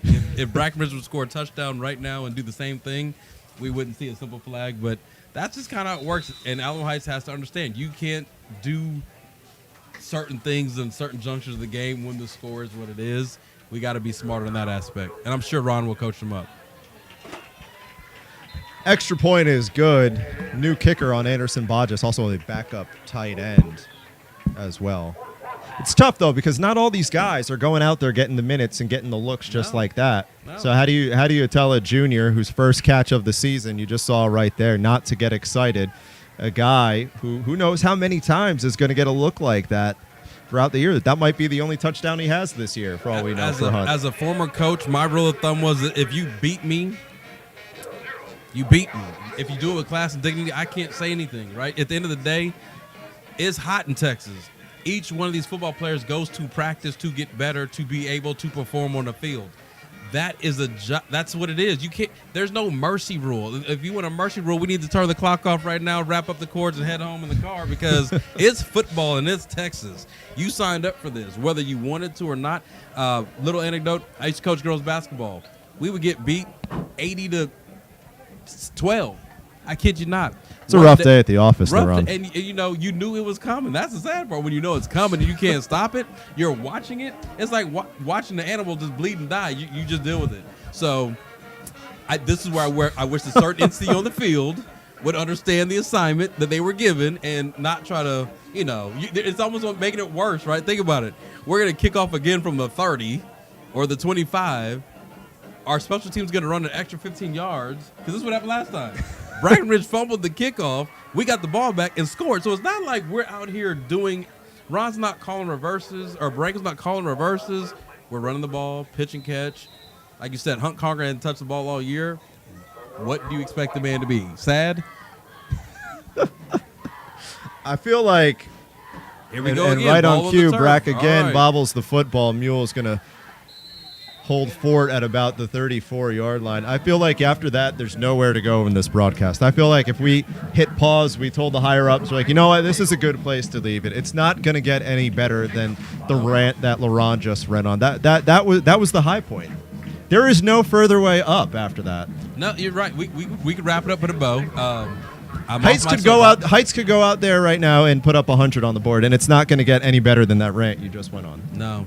Again, you just hope that Breckenridge finds a way to get in the end zone methodically or a big burst. Here's another opportunity for them. I'm sure we have some young players on the defense. I see Gage Sharp out there, number 12. He's at cornerback. We haven't really seen much of what Breckenridge does well. They've tried to run. They've tried to pass. Let's see what they got here. Yeah, Heights has had all the offense or all the answers to Breckenridge's offense tonight, or lack thereof, and it's to the ground they go. And picking up a good gain is Gonzalez Tijerina. First time we've called his name for a while on the offensive end.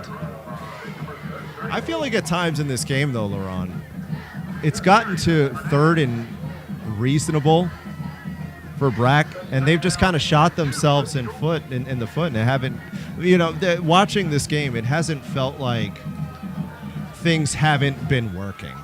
Because I felt like they've had moments where things have looked like they've worked. It's just the third down conversions have been rough. They only have one so far today. The third down, the fourth down. Remember, they were at the goal. They were in the red zone, and the 10, if I'm not mistaken, it was either 10 or there's 5. And we fumbled the ball, and they had an opportunity right there to take over or get a score on the board, and they fumbled the ball. Right? You're right. It's not. Yes, we've been dominant. I would say that clearly, but they just haven't taken advantage of their opportunities in their moments. The band is jumping tonight. They're excited. The Spirit Squad's excited. The cheerleaders are excited.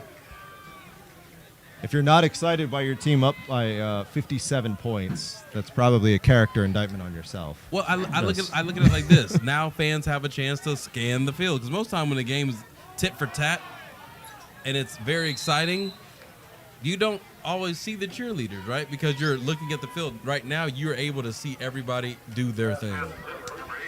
Jacob Roberson, the intended receiver on the play, dual threat guy. A lot of guys on this Breckenridge team, and I think that's part of the process of trying to figure out who goes where, pull double duty.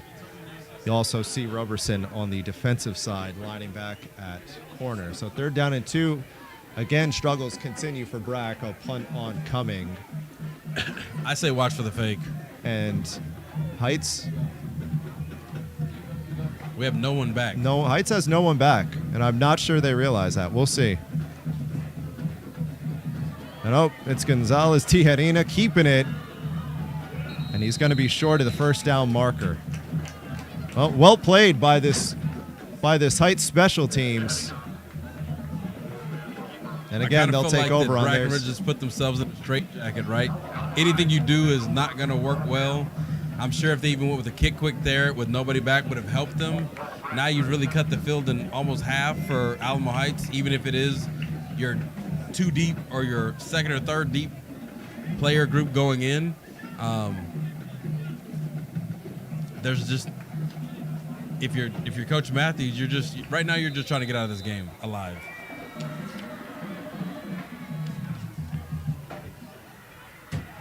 One thing I also find odd is I know last year when we were in these situations, the clock was running, and I don't see that happening now. And we're in that territory. If it ran, we would minimize a lot of this bleeding.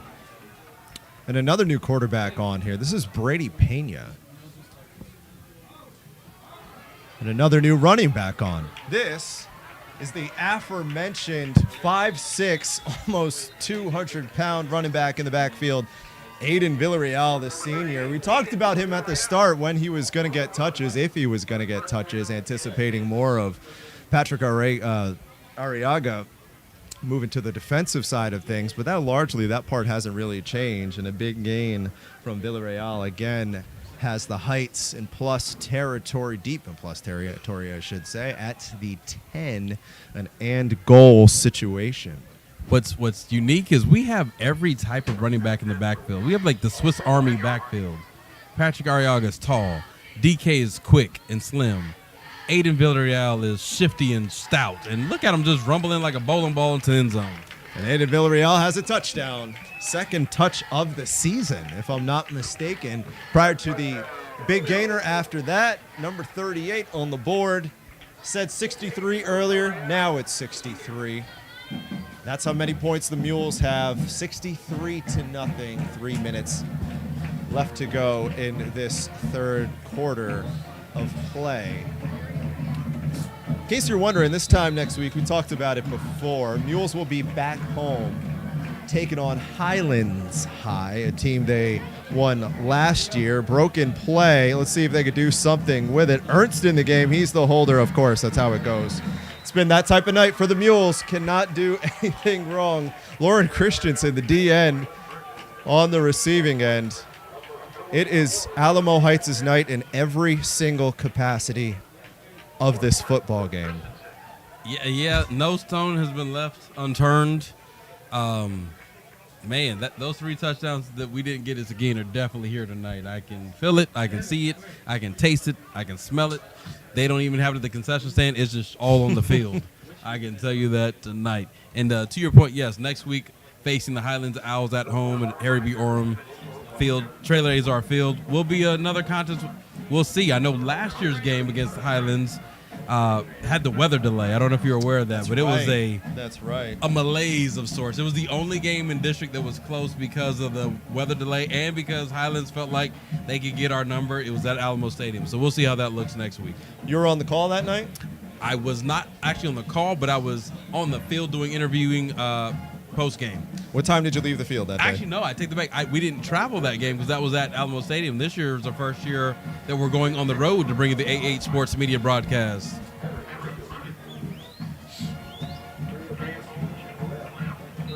I did watch it on TV, though, because you can watch it on certain apps. You can watch games, but now that we're covering, we want everybody to keep it close and keep it locked on A8 Sports Media, your home of your Alamo Heights Mighty Mules. Casey Vietta, LaRhon Fields will always give you that flavor in your ear. I just follow your lead. Don't put me in the same sentence. I just ride the coattail.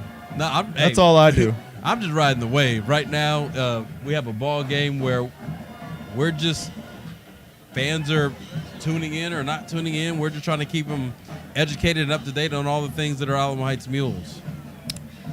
Talking about Highlands, losers last night at McCollum, a 54-26 defeat. It drops them to 0-2 on the season. The Owls lost the season opener 42-0 2 Thursdays ago against Crockett. Austin Crockett. So they played back-to-back Thursdays. They played back-to-back Thursdays. So you don't see that a lot. No, you don't. So they'll get a Friday night experience next week at Harry B. Orem Stadium, Trailer Azar Field. McCollum. That's who they played tonight. That was their district opener. That was at Harlandale Memorial? Yes. Okay, on the road. Yep. That, right now, looking down the line, the 2 games I'm most intrigued by are the Harlandale schools because we play at their place, and that's a whole different atmosphere. It is. There's a pride on the south side that roars mightily. It's a tough place to play. It is a tough place to play. That Harlandale-McCollum game is always fun, too. Frontier Bowl. Yep. Yes, sir.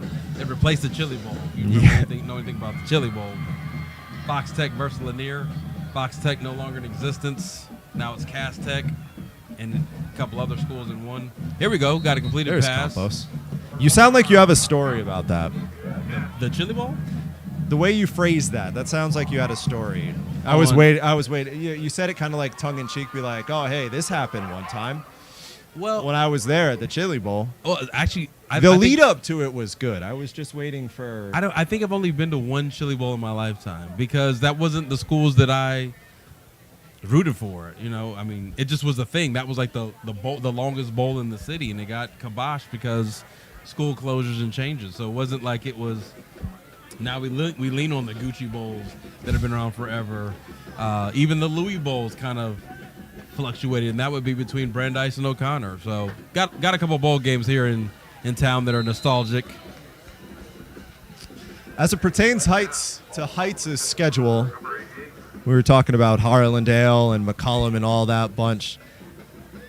A lot of road games to the early portion of this season. Of course, tonight, which is barring the worst collapse in the history of high school football, should be an Alamo Heights victory. Home next week against Highlands, like we mentioned, but then at McCollum, at Burbank, home for Jefferson, and at Harlandale. So after next week, 3 of the next 4 games are on the road, which kind of plays to the importance. Yeah, I know this is a Brackenridge team that came in better than, you knew that, but it speaks to the importance of winning games like this, starting 2-0 on the early season as the punt downs all the way inside the 30. The importance of doing that to buy yourself that extra real estate when those games come along, when you're on these stretches, when you're 3 of 4 on the road, like they have in the coming weeks. Definitely. And also, a game like tonight, what you want to do is put a lot of stuff on tape. Because now, with the young team, you see that the other team is going to have to watch a lot of different guys. 65-0 is your score through 3 quarters of play here at SAISD Sports Complex. 4th quarter on the way. You're listening to Alamo Heights Football, a production of AH Sports Media.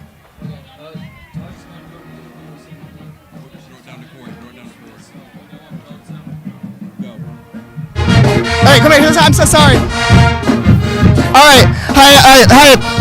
I'm here with Principal Smith right now. With you are Taj Young on the sidelines with a very familiar name around these parts. Now, for this atmosphere you're bringing, and you see we still have a pretty good crowd tonight. How are you feeling for the response the community is bringing? I mean, it's great to see all of our community here, and there's nothing better than Friday Night Lights with Alamo Heights. So we're doing great. Meals up. Mm-hmm. Now, with that Friday Night Lights in mind, what player do you think has shown the most? Oh my gosh, there's been so many great plays by so many of them. I mean, Michael Terry and Park Sunker. There's been a bunch of really good plays.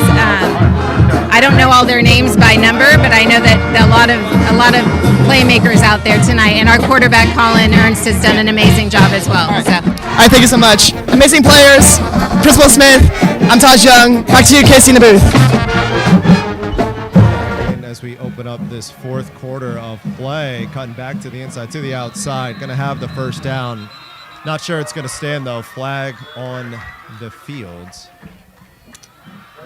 In a Going back to that 65-0 game. Continue your thought process, LARHON. Well, I was just saying, you got get a chance to put a lot of players on the film.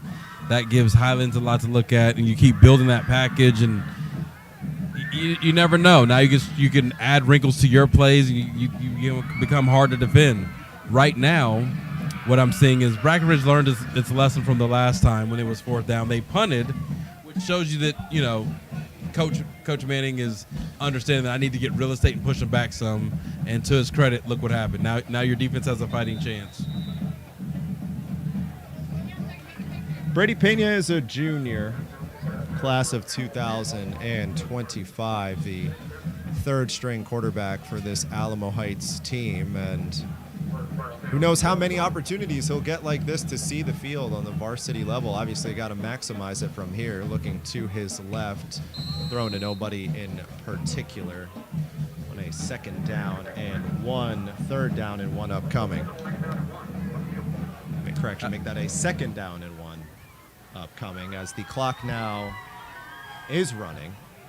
So we hit the 11-minute mark and ticking away. Mules closing in on a Week 2 victory tonight here at SAISD Sports Complex in a game that's gone their way from start to finish in every facet of this football game. Even when they haven't been trying to do things right, it's gone their way.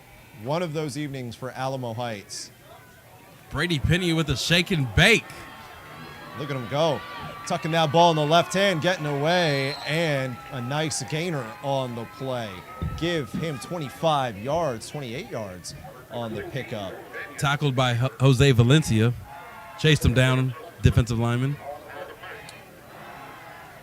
Did you watch any of the Sotomayor South San game last night? I did. Thoughts? Sotomayor is heading the right way, and it's only fresh on the mind because I think of what Tony Manning's situation he's in. It's the same kind of deal what they had over there. Of course, kind of different circumstances in terms of new teams, unfamiliar territory. Well, I can't agree with you there because the thing about Sotomayor, right? They opened up, but the off season before, those kids would go to Sotomayor and work out with Coach Juan Gonzalez. So they knew their coach, one, and they built camaraderie and chemistry. They knew when those kids came from Harlan and wherever else they were coming from, they knew they were going to be Wildcats. He was able to build a culture it's almost stark contrast to what Manning's going through.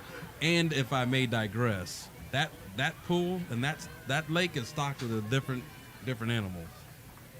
You went a little more in depth in the general idea I was going for. Oh, my bad. Yeah, See, a little. I was not talking about personnel in depth. I'm saying the concept of coming into a situation, and yeah, Coach Manning's probably 2 years behind of what they were, comparatively speaking to that. But there was a lot of unfamiliarity with that Sotomayor team to a certain extent coming into it, and last year they took their lumps trying to make the most of what they had. I don't know how long the winning's going to keep on going, but last night in prime time they looked good. They look very good in every facet of the game. Yes, well, I mean, they have dudes on that team, right? I wouldn't say they remind me as astute as Brennan when they opened, because that was like a junior college when they opened.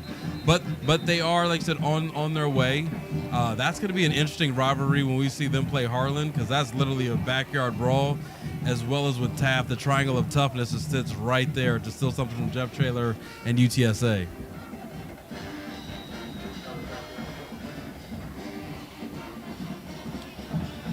So that clock ticking all the way down inside of 9 minutes as Alamo Heights trying to get out of here with a victory, and slowly on the Mule sideline starting to disperse a little bit for the fans making the trek on over here. It's going to be a free play movement on the far side of the offensive line. They're going to give them another 5, do this once again. What do you think is the biggest thing that stood out to you so far? I know there's a lot. There's obviously a ton to go with. What's the biggest thing that stood out to you so far tonight? The biggest thing was the swagger, the confidence. I think, not to keep harping back week one and not knowing who's who, and tonight it felt like they played with a level of confidence, like they were meant to do what they did. There's a difference, right? Doing things and they happen, and doing things like, oh no, I meant to do that. I meant to make this run. They were more determined on both sides of the ball, even in special teams. They were assertive tonight, and I think that was something that I don't want to say was lacking, but was a little bit cautionary at the end of the Seguin game. Yes. And it never really felt like this Mules team was going to let up at any point. And I know Seguin is a better football team than Brack right now. Yes. But it never really felt like Heights was letting up tonight at all. No. And I know for Ron Rittiman at the end of that Seguin game last week, that was a little bit of a concern. It was a little bit of a concern. That turned from a 17-point game to a 3-point game in a matter of 3 minutes, and the ability to close out. And part of it you can attribute to inexperience. But there was a sense of assertiveness, a sense of urgency that they played with, as the personal foul penalty is going to take Alamo Heights just outside the BRAC 30-yard line. That the assertiveness that you have to imagine Coach Ritterman's happy with what he got out of his team tonight, as Pena is going to hold on to it, try to make the most out of nothing. He does, got hit after the play, and there is the whistle on top of it. And some more commentary about it afterwards. Brac's frustrated, understandably so. So wherever that ball is spotted, tack another 15 on top of it. It looks like it's going to be about the 25. Sounds about right. Between 15. the 20 and the 25, it looks like. Or that's at least where they're conversing about it. But either way, it's going to be inside of that if you spot them the extra 15 yards incoming. One thing, you know, as a coach, I think Ron alluded to this last game in the post game, is that these are the things you don't want to have to coach, right? You'd rather have to, I think you and I even talked about it, you'd rather have to dial it back and that be okay than you have to motivate and fire up. So in this aspect, you have to be happy with effort. Effort is everything. That's, you know, when you got a young team, you have to learn how to win. And then when you start winning, you have to learn how to handle winning, right? This is the program that has a bullseye on its back, and you got to be able to handle that through adversity and the good times. So tonight was a check mark in that direction. I've known Ron Ritterman on a personal level about 3-ish years now. We met in 2020. You've known Ron Ritterman a lot longer, so for the context of this conversation, talking to him prior to this game, I don't think I've ever seen him as excited as he was, knowing that this is what he has, this is what he was building off of going into this second week. He was absolutely elated as Villarreal gets another look and hit hard at the legs, pops right back up. And that might be a sign of things to come. You know, maybe this youthful identity is not as cautionary as we're led to believe. Maybe despite the fact it is a new group, there's a big sense of confidence in what they have. That might be it. I don't know. All I know is talking to Ron Ritterman after that win last week going into this week, I cannot think of one time I saw him as excited as he was for that. But well, I mean, you hit the nail on the head. When you, it's different when you coach ballers, right? You kind of let them do their thing, and you try not to mess it up. When you're teaching and coaching younger players, there's a sense of like, oh, I still got it, in the sense of I know how to move the needle or push the right buttons to get that player to perform. That's a different kind of coaching, right? It's anybody knows when you're dealing with a young bunch, you're just hoping when you say jump, they don't say why we got to jump. They're like, how high, coach? And that's a different kind of energy and feeling. so it'll be a 3rd and 12. A 3rd and 12 upcoming as we approach the 6-minute mark, this running clock in the 4th quarter from the 14. Again, it will be Pena one more time.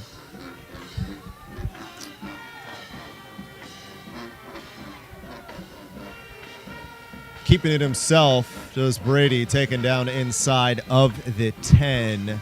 Not going to be enough for the first down. Have to imagine we'll see Luis Flores coming on to kick the extra point. Linus Flores on to kick the extra point. All he's kicked is extra points. Kick the field goal. Or will they keep him on there? Hey, listen, some of these moments like this also teaching moments when the game's out of hand. Some coaches on the other side, in Coach Manning's case, probably viewing as, you know what, hey, it's a teaching moment for them as well, try to convert on a 4th down. That does not look like it's going to be the case, though. This is Anderson Hodges. I'm with you. And this is something I clamored for last year. I would always ask Ethan Ball, hey, does coach have anything set up for your design for you to get some field goal practice in? Because you know, like I know, sometimes it comes down to a kick. And if your kicker goes all year and doesn't get a kick opportunity, even if it's in a situation where you're already up, it may come back to bite you. And I hope that's not the case, but you want to work on that snap exchange situation, the recall, and have good positive energy. All for naught as Villarreal runs in his 2nd score of the evening, 2nd score of the quarter, 71-0 in favor of Alamo Heights, which brings on the aforementioned Hodges for the extra point. Again, the Mules next on deck. Highland Owls That at Harry B. Orem Stadium, a place where Alamo Heights has yet to lose since its rebirth, if you will, in the 2021 season. Highlands winless on the year as Alamo Heights tries to move to 3-0 on the season. Extra point good. It's 72-0.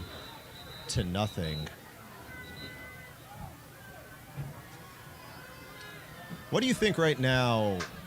You know, we were talking about at half. It felt like Heights was kind of going through the motions to a certain degree. That might be a little bit strong. No, I think it's still accurate, right? You can be.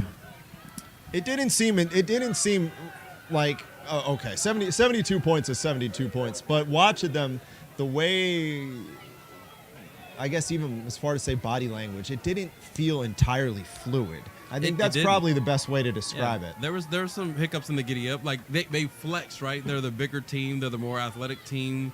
They're the deeper team, right? So sometimes it's like if you played your younger brother in basketball and he's not quite your height or strength or size, you know you can get away with some moves that otherwise, if you played somebody of equal size, strength, speed, and height, you wouldn't get away with. And that's what I kind of felt with here. There was a certain swagger and confidence, but also had a little malaise where it wasn't as sharp or refined as you'd want it to be.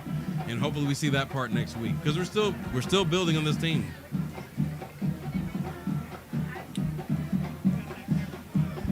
.454 left to go on this running clock as it ain't running right now. Soon to be running.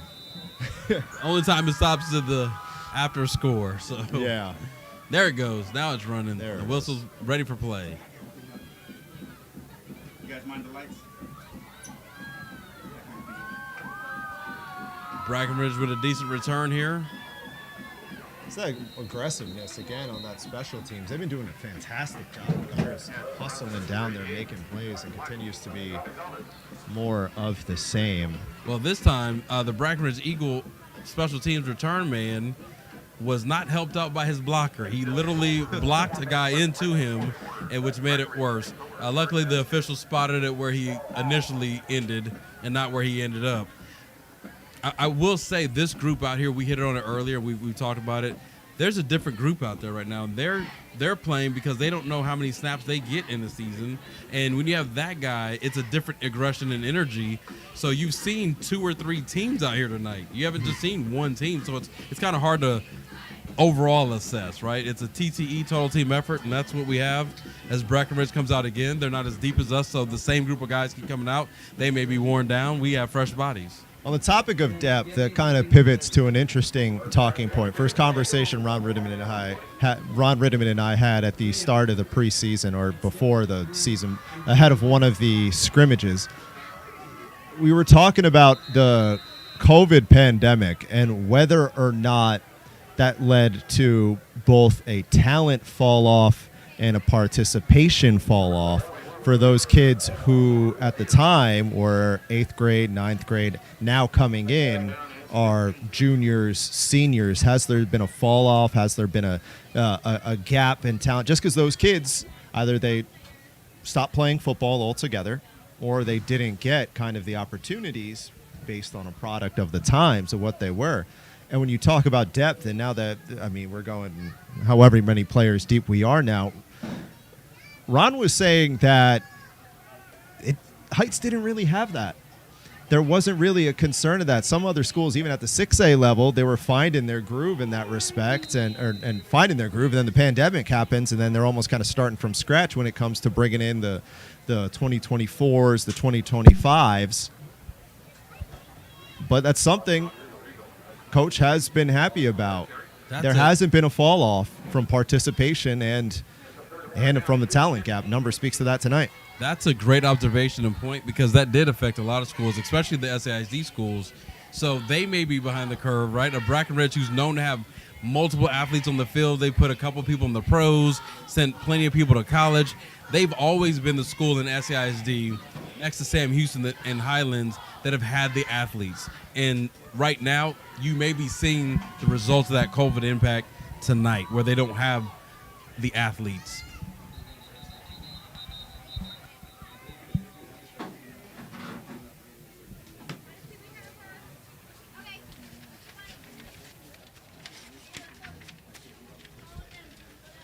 Approaching a 90 seconds and ticking to go on a upcoming 3rd down and 15 for Brackenridge.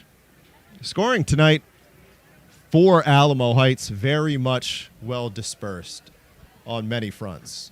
And part of the reason, of course, when you have a 36-0 game at halftime, you're going to see the guys who don't see the field like they usually do get the chance and take advantage of it. Aiden Villarreal had a touchdown catch, or touch, as the snap goes out of the back of the end zone, just about. Score it as a safety, so it's going to be 74-0 in favor of Heights. But balanced on the offensive end, offensive attack today. Talked about Hunt Conger. He had a touchdown catch as well coming off the bench. But Colin Ernst, as has been the case for much of the offseason, as has been the case for much of the first 2 weeks of the season, that spotlight was bright coming into it about how he was going to fare replacing Conley McKenna, as someone who exceeded really some of the highest levels here through the first however many seasons it had been when you factor it back a few years beyond that. So big shoes to step into for Ernst going into the new campaign, and so far so good. Tonight, another solid performance. Didn't necessarily wow you with the arm at times. Did have a touchdown pass to Michael Terry, but a couple of the deep balls didn't go his way. Had a couple times looking deep for Park Zunker. Didn't go his way. But again, for the second consecutive week, another 100-yard rushing game, finding the end zone once again, showing off the feet. And the Heights defense, rather the Heights offense, starting to really fall into place, and a lot of questions getting answered. So much of the concern going into the start of the year was whether or not this team would have enough outside of Michael Terry. Well, Colin Ernst showed up tonight and offered more of what has been the case so far in this early portion of the season as they get ready to put the finishing touches on what will be a 74-0 victory. Our friend LaRhon trekking down to the field where he'll check in with Ron Rittiman after the game. This is going to lead to another Alamo Heights touchdown. Mules just keep on rolling from there. It is 80-0. The Mules doing it in all facets off the special teams return. 80-0 is your score.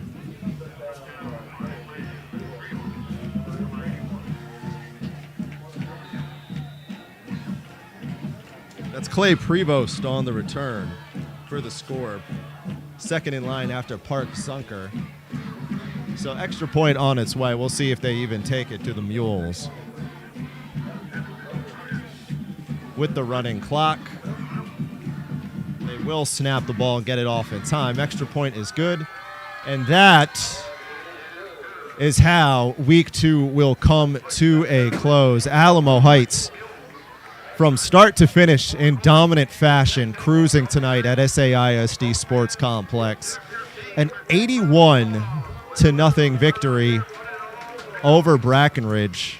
About as dominant as you could get for the Mules. Offense looking the best that it could possibly look at this point. Now it's a matter of getting on the bus, going home, taking this victory with you as they move to 2-0 on the season. Doesn't matter how you got there, you got there. And this week, much more convincing than last week, as Ron Rittiman's bunch ends the evening on the highest of high notes. Again, next up is Highlands at Harry B. Orem Stadium. The Highlands team that's 0-2 on the season. Again, looking to trek down our friend LaRhon Fields. He's on the sidelines. I see him. I promise you, right at midfield, waiting for Ron to wrap up pleasantries with the Brackenridge coaching staff.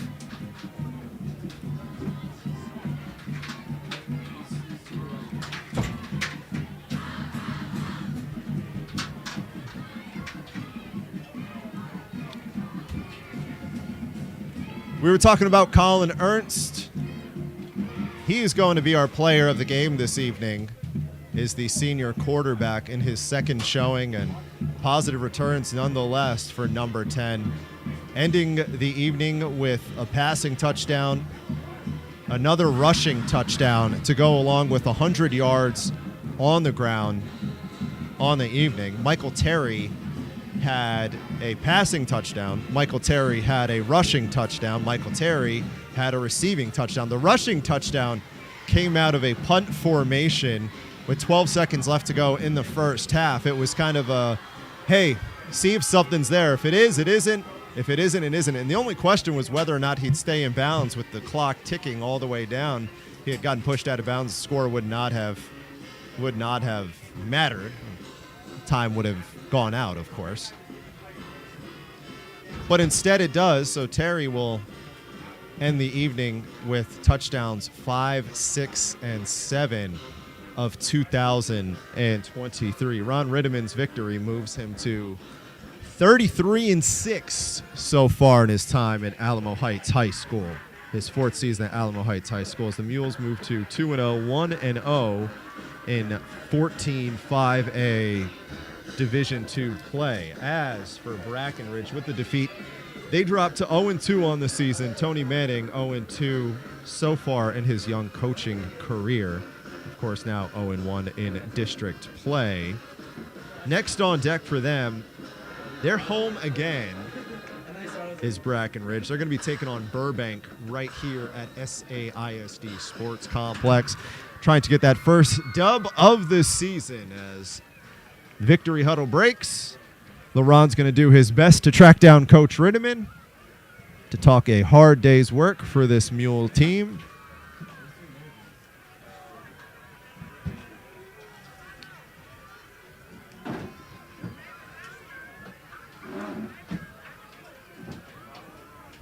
LaRon's found Coach. When Coach says, hey, LaRon, I'm good to go, we will go down to them. Ron always good to go when he gets the opportunity.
Sorry. All right, Coach Rittemann, I know you coached the guys up today. One thing I commented during the game today is your running back group now looks like a Swiss Army knife.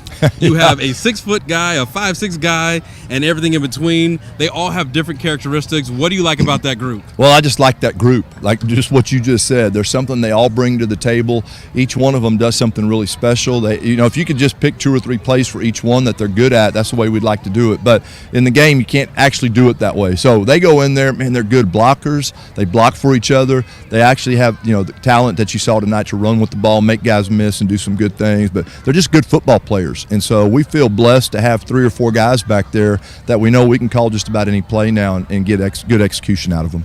Coach, thank you for stopping by tonight. We have our player of the game, Colin Ernst, is who's player of the game tonight. Nice. You, sir, enjoy your first district win. I know you got to go prepare and plan for Highlands. The Owls come to Harry B. Orham Stadium, Trailer Ozar Field, and we expect nothing less than your best, and you know how to do that. Thank you. I appreciate it. Thank you. Come on. Colin Ernst, player of the game. So, Mr. Ernst, I got the impression tonight that you felt snubbed last week because the way you came out here today, you were running like you had your Madden controllers on. You were very adamant and determined, and you made quick decisions to get going and get touchdowns. How did you feel about today? Yes, sir. We felt great. I mean, some things we could always do better, but overall, you know, our offense, we did what we had to do, and we ran it up. Gotcha. So, Do you feel more comfortable as a runner, as a passer, or do you feel like you're a complete package? I feel like I can do it all, honestly. All right, tonight you did look comfortable in the passing game. I saw you flick the wrist. You had poise when you rolled out the pocket. You were looking downfield. Was there any play in particular that you wish you could have back? Definitely that rollout to the left into the first half. You know, I was looking deep for Parks, but Josh was coming open. Should have hit him there, but. How were you feeling after you took a shot? How are you feeling? The shoulder good, or was it just one of those momentary kind of things? We're good. That guy was little. Got it. Okay. Well, Colin Ernst, player of the game. Thank you, sir. You go home, get an ice bath, and all of the bath, not 2 minutes, and we'll see you next week at Harry B. Orton Stadium, Trailblazers are field against the Highlands Owls. Sir. Congrats on player of the game. Thank you. Back up to Casey Vieira as we close out our production H Sports Media. Fellas, thank you very much. And with that, it'll put a bow on another week of Alamo Heights football. The Mules tonight leaving SAISD Sports Complex with a convincing 81-0 victory over Brackenridge. For everyone involved in our broadcast today, LaRon Fields and Taj Young, my name's Casey Vieira. You've been listening to Alamo Heights Football, a production of AH Sports Media.